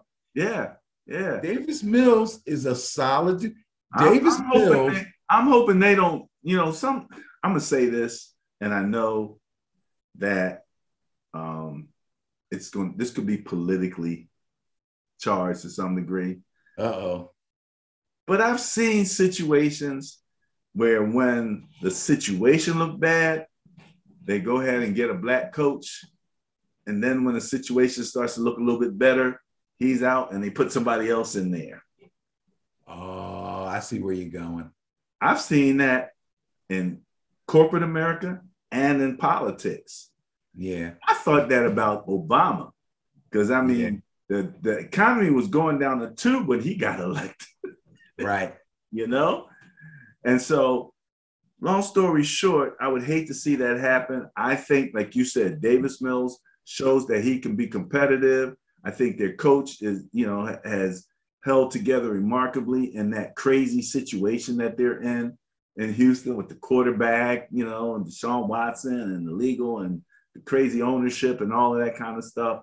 And I've never seen him lose his cool or show any disrespect or anything like that, So I would hate to see that. But bias favors the Chargers. Chargers have been playing way better than Houston, and it just makes sense. So there you go. Can I make a bold statement before we go to the next game? Bold statement? Yeah. If you put Davis Mills on the Patriots and put Mac Jones on the Houston Texans, both teams would still have the same record. I can understand that. I can see where you would think Davis Mills and Mac Jones are kind of similar in their capabilities. Yes. I believe they're similar physically, and again, the coaching and Davis Mills hasn't had that full preseason, to start and all of the attention that Mac Jones got. So you put him in that situation, give him all that attention under Belichick and that regime up there. Quite possible. Right. Quite possible. Yes. All right, there you go. Next up, Chicago Bears, the eliminated Chicago Bears at the net point zero Seahawks. So when you see a bias plus score of 112 and the Seahawks are net point zero, that means the Chicago Bears are like net point minus 112. Oh, that's right, because they're right at zero. So, oh, God. That's not good. Well, that's why they got that big E in front of their name. The only person that's not playing for a contract right now probably is Fields. Yeah, he's locked in for 3 years at least. Yeah. And so the Seattle, this is an opportunity for them. If they're going to keep any playoff life, go ahead and win this game like they should. But it's going to be interesting because you got those two mobile quarterbacks, the new mobile, the establishment mobile, and Russell Wilson, who we're not quite sure how he's faring right about now. I don't know if his finger's still an issue, but I did think he underthrew that one ball, especially that they needed at the end. Long story short, Seahawks are favored. Makes sense. I disagree. I don't think he underthrew it. I think he back-shouldered it on purpose, and the defender dove right into it because the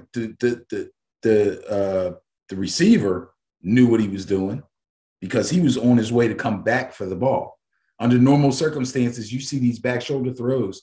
The receiver gets a step or two and then throttles down.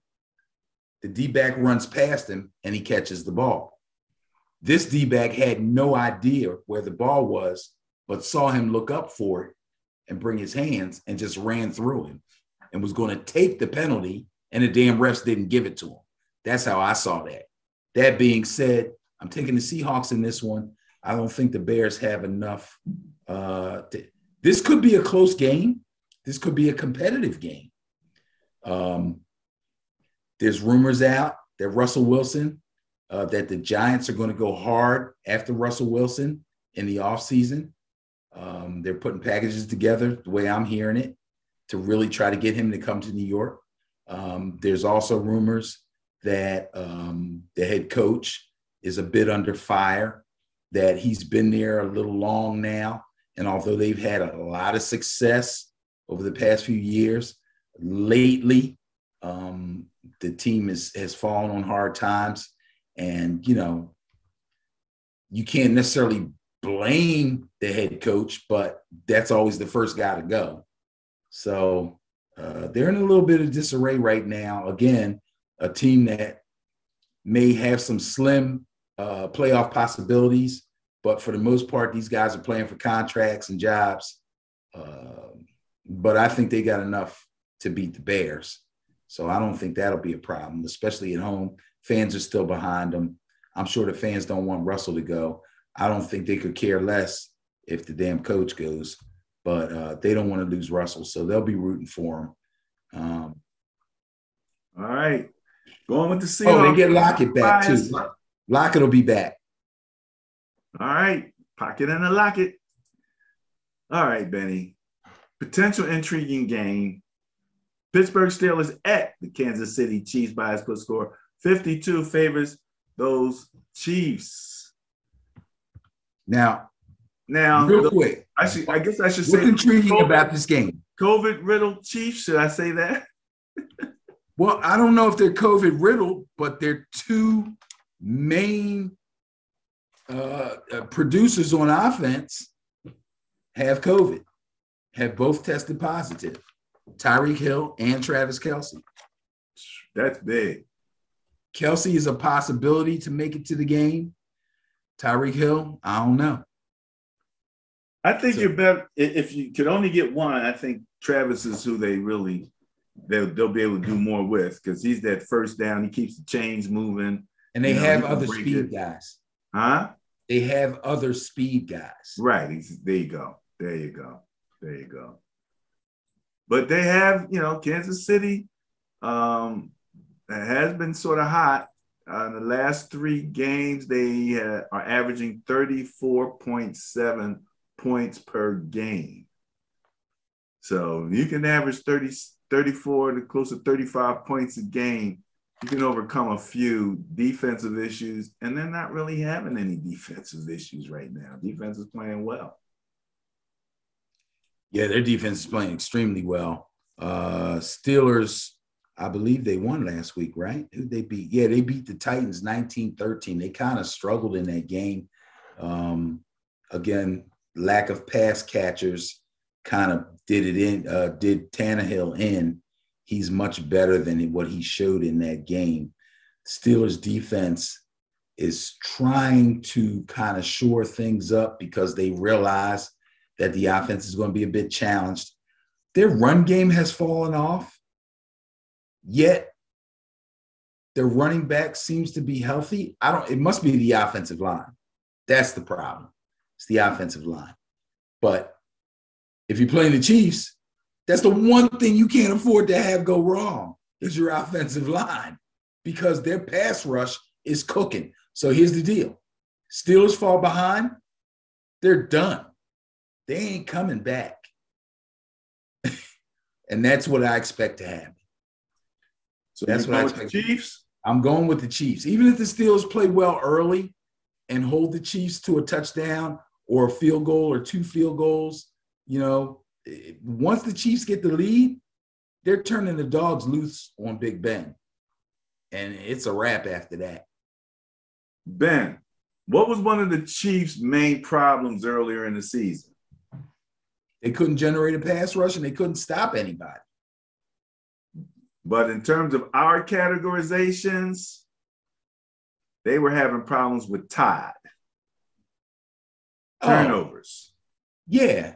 And that was I want to say that was a big uncharacteristic. But in order for that to be a true statement, I would have to say it was a bit uncharacteristic as far as they were last year. Oh yeah. And it was on Mahomes for the most part. Mahomes, right. It became a bad characteristic this season. Yeah, this season I'm talking about. Yes. But for the season, as of right now, they rank 15th in turnover differential, tied with Denver and Houston of all teams at 0. So they are break even right now for the season. But over the last 3 games, Kansas City is second to Dallas in turnover margin at plus 2.3. Yes. So first of all, they've been practicing punching the ball out because they're punching the ball out on these running backs and receivers like crazy.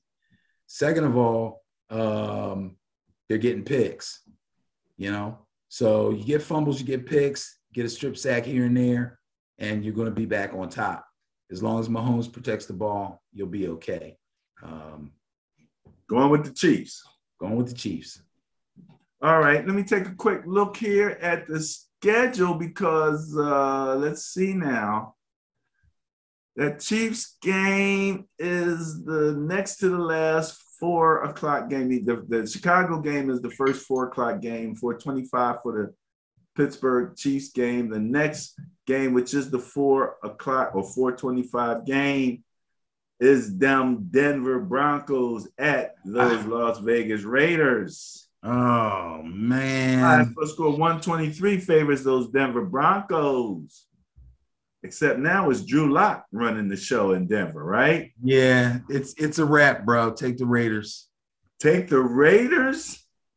I tell you what, I've seen Taylor Heineke.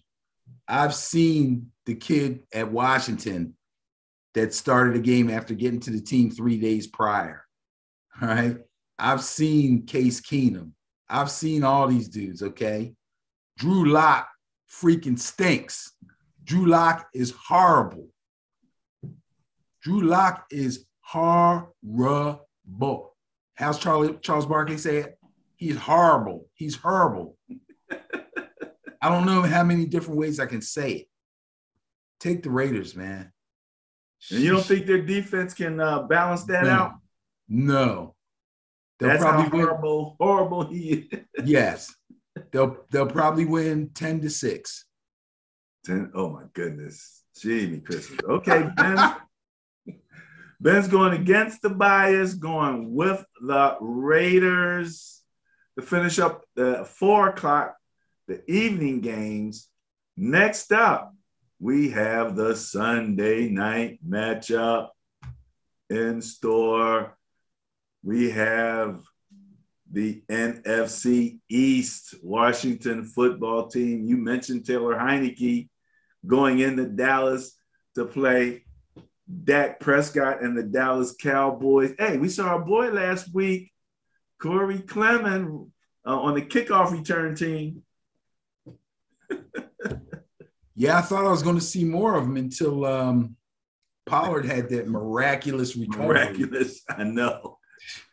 And, you know, I'll just say this. You know, I talked to his dad, and his dad's like, uh-oh, we're going to see some Corey now, man. Pollard's hurt, and this Zeke's not looking good. We'll see some Corey now. We really thought so, but didn't happen. Crazy. But against the Washington football team, we're closing in on 200 as a bias plus score at 193, favoring those Dallas Cowboys. Yeah, there's no way that I can take Washington in this game. And that's not to say that they can't win this game. Because if Heinicke comes back, and I believe McLaurin's okay, Gibson's a little nicked up, but I think McKissick might be back. So there is it's not probable, but it is possible that Washington could win this game if Dak has a tough day. But I can't see it. Dallas is far, far better than the Washington football team. I have to take Dallas. All right.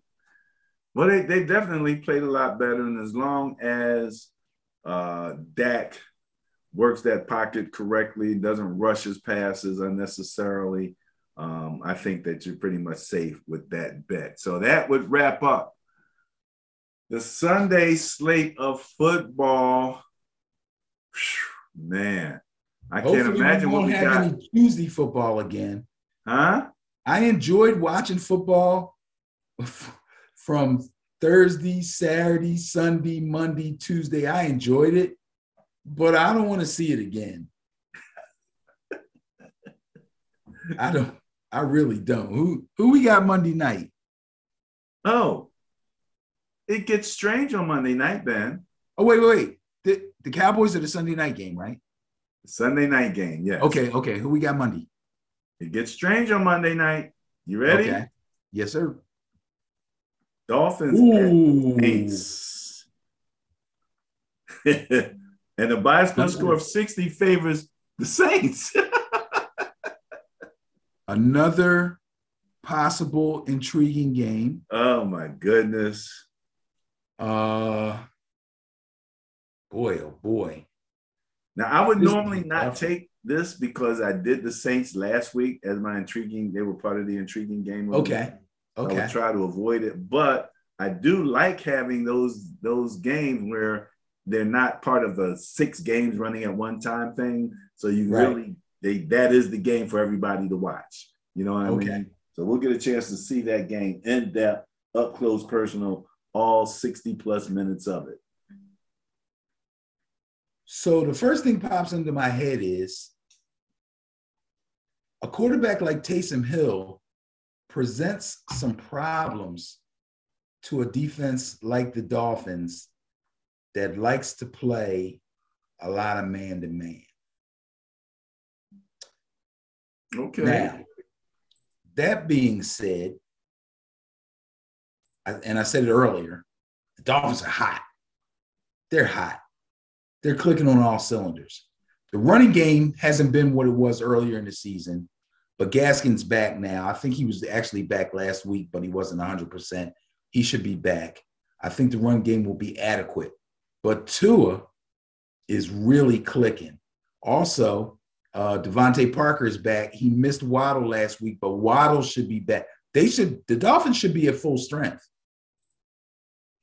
I like the way the Dolphins are playing right now. And although the Saints were impressive, although the Saints defense was impressive against the Tampa Bay Buccaneers, the offense scored 9 points. Is that correct? Did I remember that right? Game was 9-0. So guess what? Tua can put up more than 9. All right. This is going to be a Dolphins game. They're going to go in there, and the Saints fans they're happy right now because with all the quarterback issues and all that stuff, I think they kind of thought this was going to be a lost season. You know, they were real happy after the first game when they beat the Packers, but after that, it was looking kind of shaky. Then they come back, they beat Tom Brady. Now they're happy again. Well, they're going to be sad again after this one. Dolphins are going to win this game. Well, you know, if you looked at the net points over the last 3 weeks, the Dolphins would be favored. They're averaging a net points of plus 13.7, whereas the Saints are averaging plus 6.7. Right. So just over the last 3 weeks, you would have to definitely go with, the Dolphins on this. But as the season went, it's the Saints that are favored. So you're going against the bias, going with the Dolphins? That is correct. All right, Benny, then we'll all get to see whether or not you rise like the, what's the bird that rises? The Phoenix. Or you crash land on this one. We'll all be there to see it. I don't know. I'm trending up, bro. I was 10-6 last week. I was 8-6 week 14, 10-6 week 15. So I'm trending up. At least that's trending up in my eyes. That's not bad at all. That's not bad at all. No, okay. This has been my worst. Since we've been doing this, this is my worst season by far. Well, that's the strange part of this season. Like I said, it's been that, the bookies are, looking at it like what's going on. And it's crazy. The net points was wild. And, but again, we're at the point of the season now where I think the norm is a little more dependable. But look where we are, bro. It's week 16. Yeah, no, the norm is so that means this week. That means probably this week, a couple more teams are going to clinch. And then we got week 17. Just about everybody's going to be where they're supposed to be. And then week 18, you're going to have those teams that are scrambling to hope they win and hope somebody else loses and somebody ties and somebody does this and the other. And you're going to have other teams that are going to bench their starters because the game means nothing. I hate this time of year. Yeah, it's tough for you fantasy guys to know. It's horrible for fantasy. What's going to happen, who you can depend on for your. Yeah. Well, that's why most leagues only go to week 17 because they know that last week is you can't even field the team. Yeah. But it's going to be tough. I'm curious to see who can come out and at least clinch a playoff spot, if not actually win their division this week. And then, things will start to fall into place. Well, I remind people to check out Facebook for the Sterling Net Point Power Rankings for the intriguing game of the week, which I have not decided which game that's going to be. And, of course, Ben and Barry on football on Facebook. Got to be Colts Cardinals. Colts Cardinals. I'm rooting for Colts Cardinals. Colts Cardinals is what you're rooting for. But we have one more game that we have to talk about real quick. And that was the Rams Vikings, I do believe. Yes. And so the Rams let's take a quick look at this now. The Rams are probably favored on this game.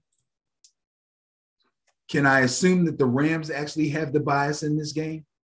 Absolutely. And okay, Vegas has the Rams at -3. See how small that is?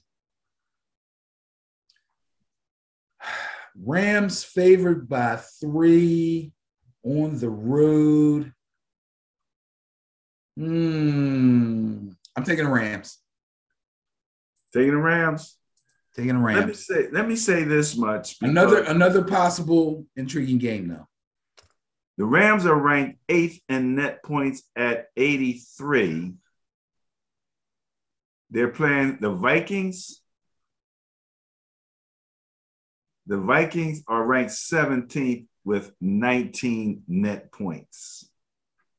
So your differential is between 73 and 19. If it was 20, that would be a 53. That's about a 54 net point differential favoring the Rams. Yeah, I gotta go Rams on this one. Yeah. I gotta go Rams. That makes sense. I mean, that just makes sense. You know, what can I tell you? That absolutely makes sense. I mean, Cooper Kupp is uncoverable. You know, Beckham, although he's not at full capacity, he can still be dangerous. Van Jefferson, who really only caught 1 or 2 passes in this past game because Kupp was just freaking open on every play. You know, the other guys are like, oh, they got other good receivers. How come he didn't throw it to them? Because that dude keeps getting open. He's open on every play. What do you want me to do? Keeps getting open and he don't drop anything hardly. No, he don't drop nothing. No. No. He's open. You would. Well, are we in the fourth quarter yet? I got something. At the end of the fourth quarter, as soon as we finish up this bias plus report. Well, I'm done with this. I'm taking the Rams. You're picking the Rams, going with the bias, going with Vegas. Sir. Yes, sir. Picking the Rams. I don't blame you. Okay. Well, that wraps up the fourth quarter where we do the bias plus reports, looking at all the matchups in pro football, specifically here, the NFL. And again, Ben and Barry on football, www.benandbarryonfootball.com.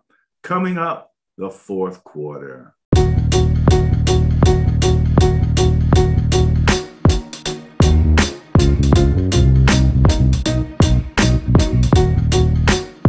All right, Benny. So the fourth quarter, we look at our social media, specifically our Facebook pages, to talk about some current events and hot topics in pro football or in football in general, because we kind of take a look at a number of different things. So let's get started.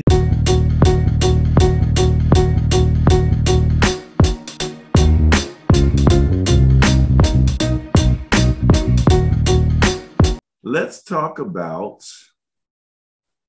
the fact that we saw Jackson State and South Carolina State in the Celebration Bowl, and we saw Deion get it handed to him.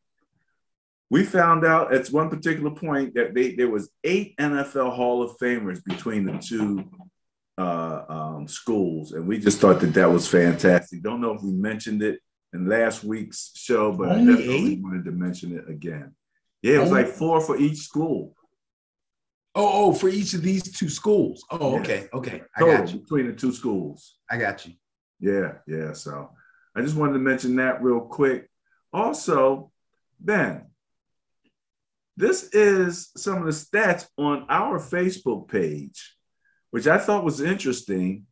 Looking at men in blue and women in green across the age bracket, on the younger basis, 18 to 24, men are a bit above it, been leading in the higher numbers.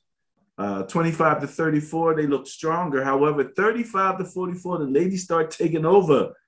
45 to 54, the men come back, get the edge out the ladies. 55 to 64, the ladies get the edge. And from 65 plus, the ladies are putting a whooping on the boys. Now, wait a minute. please explain to me exactly what this is? This is This is the people who follow our page on Facebook. Follow our page. Oh, yes. Okay. And right. Facebook, sometimes they give you stats, for your page, and they give you. Yeah. I just thought it was interesting to see the break, because when I start, and this is instructive. When I started Ben and Barry on football, when I was putting together the page itself, and you start to invite people, yeah. I realized that, of my 4,500 plus Facebook friends, most of them are women. Yeah. And of your 100 freaking family members, most of them are women. So interestingly, when I was inviting people to like the page, I kind of stuck with the men, assuming that that's where the interest was. Yes. I'm obviously going to have to change that and get some better invites out to all the ladies in the house, coming up with a 53.2% compared to a 46.8% for the men. So this is interesting. I find this very interesting. So 18 to 24 is almost even. But that age bracket, they got so much other stuff going on, the men and the women. Most of it involves chasing each other. That their football. Well, which age bracket are you talking about now? 18 to 24, the first one. Okay, you're still 18 to 24, yeah, chasing each other. Okay. Right. So they got other stuff going on. 25 to 34 is when guys are starting to kind of get into more football discussions, or they're playing flag football, or they're playing semi-pro, or they're feeling their fandom, so to speak. And 25 to 34 for women is when they're trying to check their biological clock, and I need to, get my life together, and, am I going to get married? Am I not? Do I want to have kids? Do I not? Women got a lot more going on there. 35 to 44, everybody's just beginning to settle. Remember, bro, when we were 21, 22, 23, 24, that's when we were beginning to settle. Nowadays, people don't begin to settle till they're 35. I know guys don't, for the most part. So they're beginning to settle. And the women who are beginning to settle between 35 and 44, a lot of them are trying to kind of settle in with guys, and therefore are more in tune to what the guy they likes. I've been drinking, so this might not make any sense at all, but I'm going to keep going. Does this make sense? Hey, look, I can't wait to make a clip. Keep going. Okay, so that's how I'm looking at that. So now I look at 45 to 54. Now, I'll say this. Men 45 to 54 are pretty deep into their fandom. And they either have locked in on football or basketball, or I'll say this, they've either locked in on the NFL or the NBA for the most part. I guess I'm really speaking for men I know, okay? And that's going to put them a little bit above the women, but the women are still kind of in the same vein thought-wise with sports as they were in the 35 to 44 group. My man's an Eagle fan, so I'm an Eagles fan. I live in Philly, but my man's a Cowboys fan, so I'm a Cowboys fan. I actually have that in my family. Yes, or like my friend Kurt, who is a diehard Eagles fan, married a girl from New York who will not give up her Giants fandom. But either way, they're watching games together. They're arguing about sports. They might be in fantasy leagues. My daughter is in the 35 to 44 bracket. She's winning fantasy leagues. You know what I'm saying? So then we get to the 55 to 64. By then, you see these little old ladies getting off the SEPTA bus with their eagle hat cocked to the side. You know what I mean? Women are really into sports, man. They're really into football. I think it's a great thing. I love it. And they actually watch the games. They actually have opinions. Some of them are right on. Some of them are a little far-fetched. But they love the game. They love the sport. And they're really into it. And I think it's a great thing. Did I go crazy? By the time they're at the 65 plus, they're in this. They're in a strong lead. Oh yeah. Oh yeah. They're screaming at the TV. You know, so they're screaming at the TV. They going to Super Bowl parties. They're yeah. All right, there you go. There's a gender breakdown for Ben and Barry on football on Facebook. That was fun. Yeah, that was kind of crazy. Let's talk about the new COVID protocols for the NFL real quick. Have you taken a look at some of this stuff? No. Well, let me say, I'll say this. Gives me a headache. I think it's very interesting that I listened to the head doctor for the NFL when they were talking about these protocols and some of the changes and things going on with COVID. And it seems as if the world is swinging toward more stricter protocols and higher testing, just as the NFL wants to swing toward relaxed protocols and less testing. But the NFL was ahead of them with stricter protocols. The NFL's been ahead of them all along up to this point. Right. And the mismatch here is actually amazing. Now, I heard the head doctor, when he was saying, and it's funny, he almost sounded like the previous president, talking about testing does not stop transmission. And it's like the act of testing is not going to stop it. But if you know you're positive, then you can make a conscious decision to isolate and stop the transmission. So I didn't understand that. They were talking about Aaron Rodgers has like a 45-day no test window for some reason. I have no clue why that would be in effect. The one plus I can say for Aaron Rodgers is although he thought he fooled everybody when he said he was immunized and didn't say that he was vaccinated, is that from day one, he has followed all protocols. He wears his mask at all times in the facility. He does everything he's supposed to do. He takes his tests.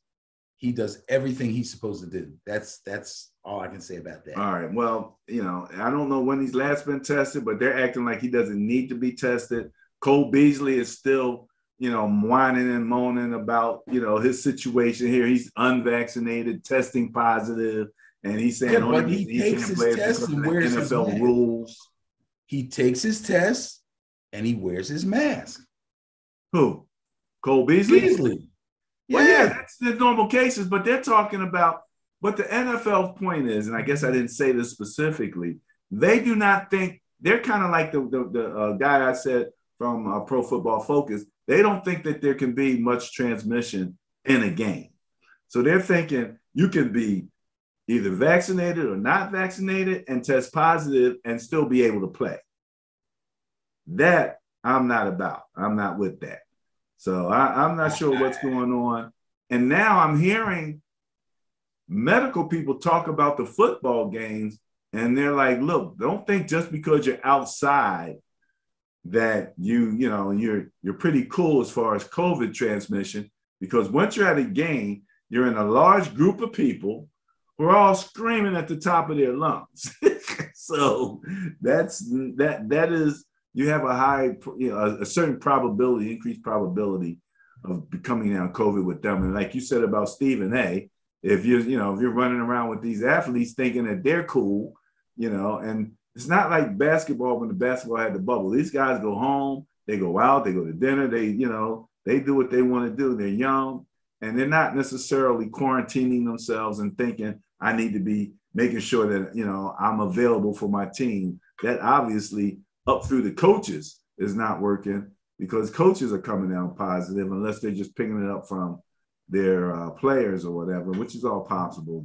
It could be in-house training. Yeah, that would be my first thought, but I don't even want to think like that.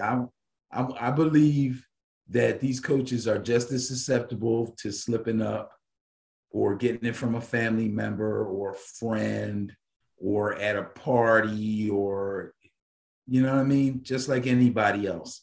But if anybody thinks that the likelihood of these guys getting COVID on the football field is a slim possibility, I beg to differ, man. These cats are in each other's faces all the time.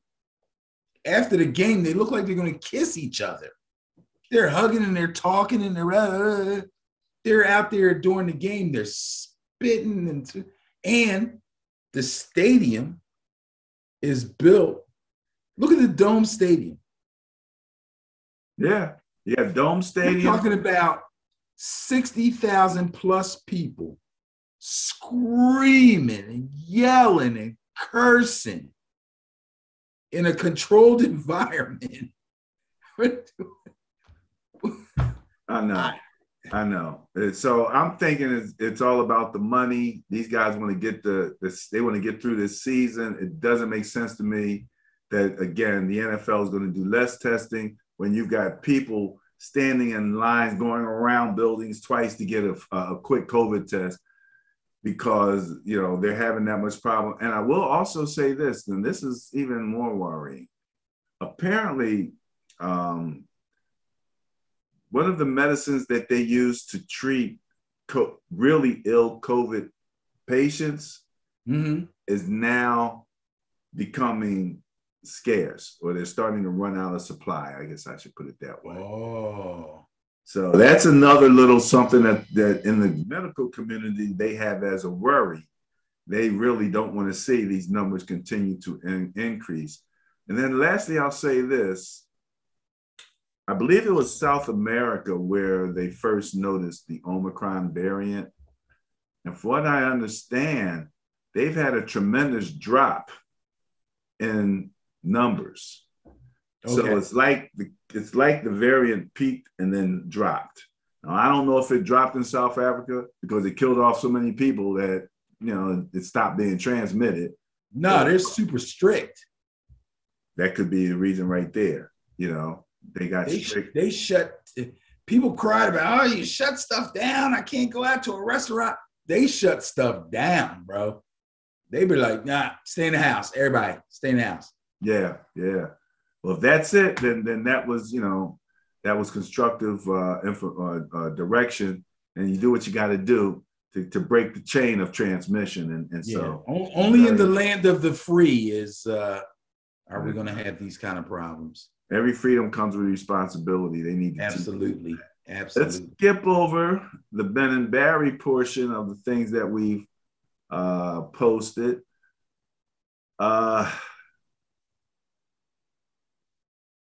Opinion: the racial reckoning in college football has begun, and big white schools are shook. Now that some of these top recruits have decided to go to HBCUs. It always comes down to money, bro. It always does come down to money. Now, it's not like they're not getting some recruits. I want to skip this for a second and go over to this one. Sons of 5 ex-Jets commit to playing college football on National Signing Day. These are not necessarily Black athletes, and they're all going to, for the most part, major colleges. Okay. So these are 5 ex-Jets, but, congratulations. Not everybody's going to go to an HBCU. All right. Let's talk the analytics for a couple minutes. I'm trying not to get too crazy on it. To analytic or not to analytic, that is the question. Harbaugh thought his chances of against winning versus the Packers higher on a 2-point attempt than an OT. This is what I was talking about. There was a fear there, the fear of that his team could not handle it in OT. I don't know. Maybe it's my philosophy. I'm like this. Look, let's level the legal playing field. Well, let's legal playing field. I work for a legal company. That's what we do. Let's level the playing field. Let's get back to zero, and then let's keep going at it. I'm going to pit my team and my coaching squad against you, even though I do understand, you've got, you got a serious team on the other end, but we got a serious team too. And their team was playing pretty well, and they played pretty well down the line. But again, when the question comes up, especially relative to analytics, it kind of tells you what your probabilities of success are. But it doesn't necessarily tell you, I don't think, your probability of winning the game on this one particular call, especially if that choice is a do or die choice. If it's a do or die choice and you have a 50-50 chance, I think it's up in the air, and it really is kind of a real personal choice in terms of whether you would want to go for it or not. But for me, I'm about getting back to even and continuing on with the battle. So that's my particular philosophy, my particular scenario. I don't know if you would make that same choice. When it comes to a situation in a game where it could mean winning or losing the game, that particular play, do we kick the field goal or do we go for it? Or do we go for two? Whatever analytics says about the situation, people seem to forget that analytics is based on all the teams that have been in this situation and all the things that happened this way or that way in this situation.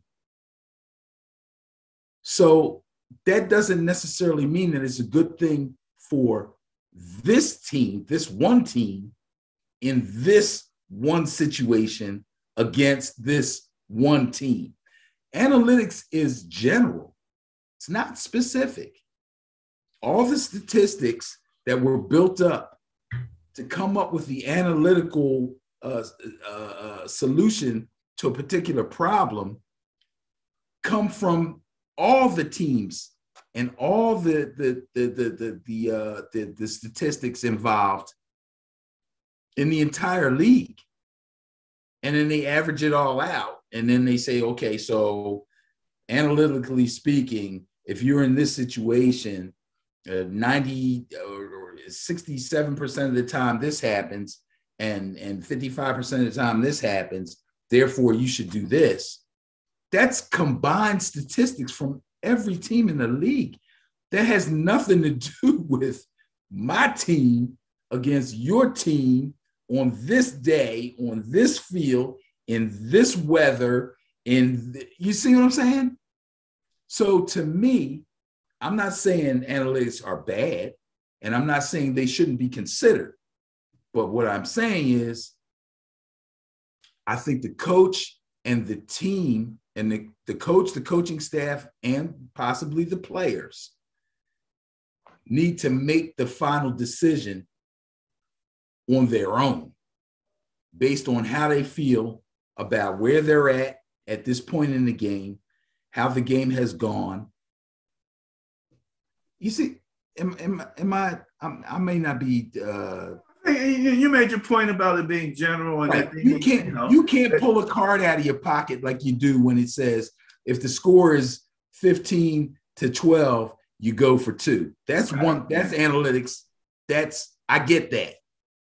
I probably do. And that's generally not do or die. Right. But when in a do or die situation, there's too many different do or dies. It's too many. There's no way you can say in this situation, if you want to win the game, you need to do this. Or if you do this, you have a 90% chance of winning the game. But if you do this, you have a 73% chance to win the game. And you say, well, I'm going to do the 90. You can't do that. And in this particular situation, let me go back. The previous situation, when they did go for two, I thought that was the right thing to do. In this game, I thought it was the wrong thing to do. It's the same team, the Baltimore Ravens. I applauded them for going for the win in the game. I can't even remember who the heck they were playing, but I know that, and I hear you when you say they're doing it out of fear. You call it fear. Okay, I'll go with that. But they still want to win the game. So they feel if we go into overtime and we win the toss, we might score. We might kick a field goal. If they stop us or we kick a field goal, they still have a chance to beat us and our defense isn't playing well. Therefore, let's try to win it now. I'm cool with that. In this game, they had the momentum. Everything was going for them as far as I could see, especially in the second half. In this game, I think they should have kicked the field goal. And I found video that had the sound of Harbaugh walking down the sideline and going to several key players on the Baltimore Ravens and asking them if they wanted to go for it. And all the players said, let's win the game. He did it because the players said, do it. I'll find the video. I'll send it to you. Well, I think he basically asked Mark Andrews. He asked Huntley. He asked Lamar Jackson. He asked I think he asked Devontae Freeman.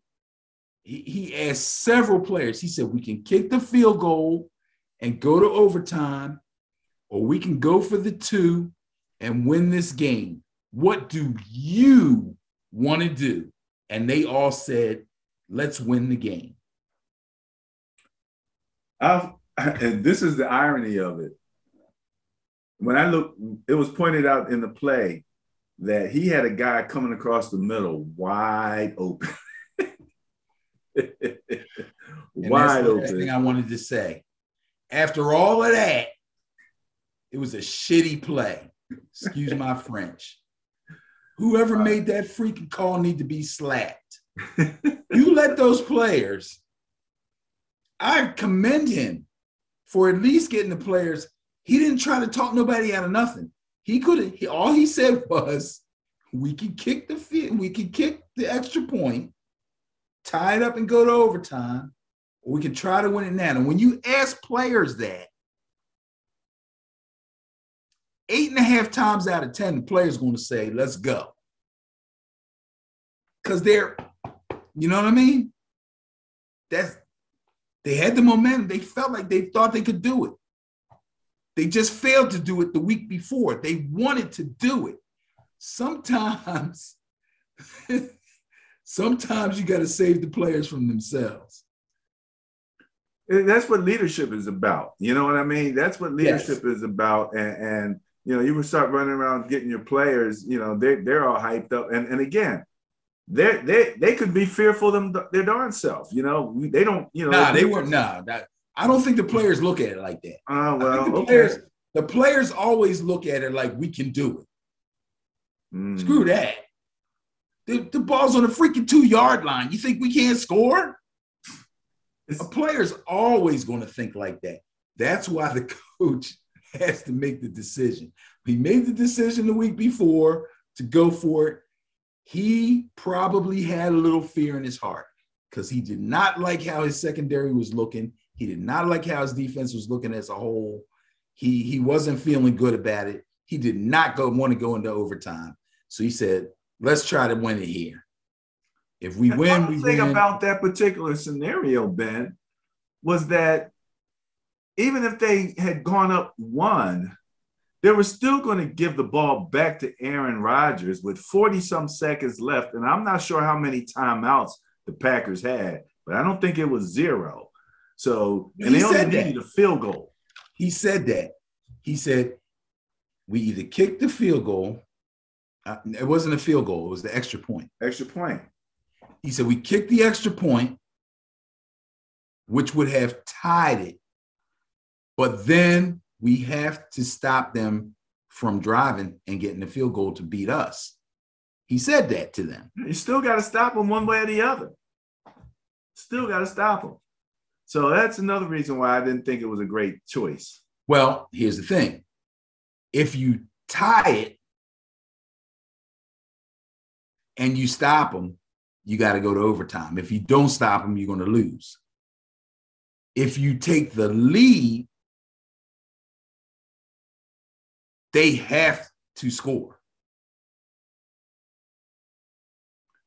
All right. There's a difference. All right. Last but not least, I wanted to mention, well, this right here. Apparently, this young man plays for Iowa, Tyler Linderbaum. You know how the athletes can now get paid for the image and likeness? Right. So he allowed himself to profit off of his own image and then turn around and donated all $30,000 of the money that he made to the Children's Hospital. This is a college student still. He is expected to get drafted at a pretty high level, but this was just, you know, for a young man. Their school apparently is like within the type of distance from the hospital where people can actually in the hospital kind of see what's going on over at the field. Yes. And so apparently they have a thing where they actually wave to the people at the hospital. They have a whole tradition. Iowa. So they had a connection to this hospital. Yes. But, you know, you hear so much of the bad stuff and the people doing this and the people doing that. This is just, I just thought was wonderful. And, you know, wanted to make sure that we gave this young man his kudos and mentioned this because we like to sort of end this on a positive note wherever possible. No, I think this is great. He's going to make double that in the signing bonus when he gets drafted. $30,000 is a drop in the bucket compared to the money he's probably going to make. Even if he's a bust in the NFL, he'll make far more than $30,000. I think this is a great thing for him to do. That university and that hospital do have a great connection. There's a part of the hospital that is actually, the building is very close to the stadium, and there's a part of the hospital that's a little higher than the top of the stadium so that the people in the hospital can actually darn near watch the game from that area of the hospital. And they do have a little ceremony where everybody turns around and waves to the people in the hospital and stuff like that. So yes, there's a very close connection between the hospital and the school. I think that's really cool. That's great. All right.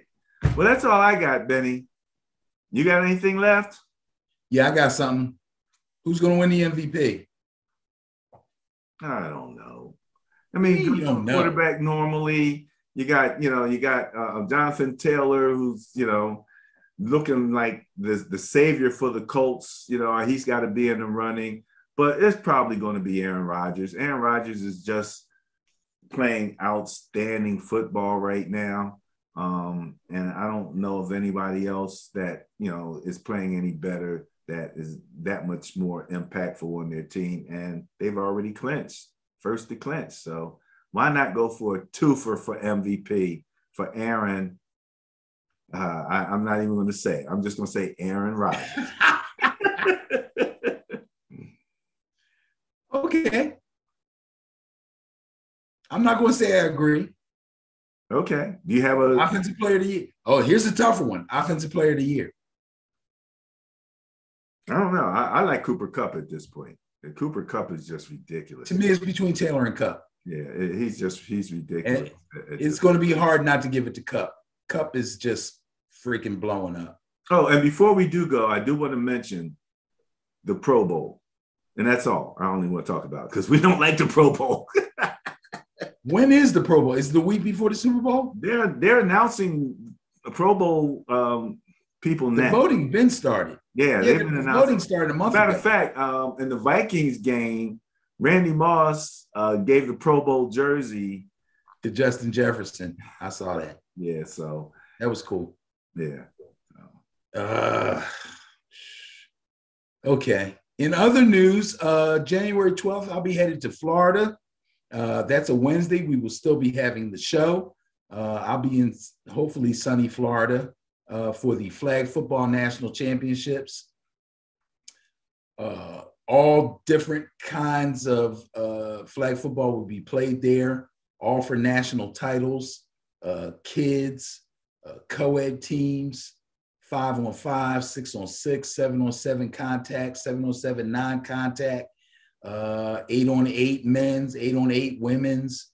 Women's divisions go 7-on-7 and 6-on-6 too, I believe. 9-on-9. I don't think there's any 9 versus 9 women. It's going to be a lot going on. There will be hundreds and hundreds of teams down there in Orlando, Florida. It's actually, the field's actually in Winter Haven, Florida. And I'll be traveling down with the Philadelphia Legends, Philly Legends. And we'll be playing in the 35 and over 8-on-8. We're the number 1 seed going in. Hopefully that'll help us get a good draw the first day. It's a 3-day tournament, Friday through Sunday. So at that point, from here until I go Legends.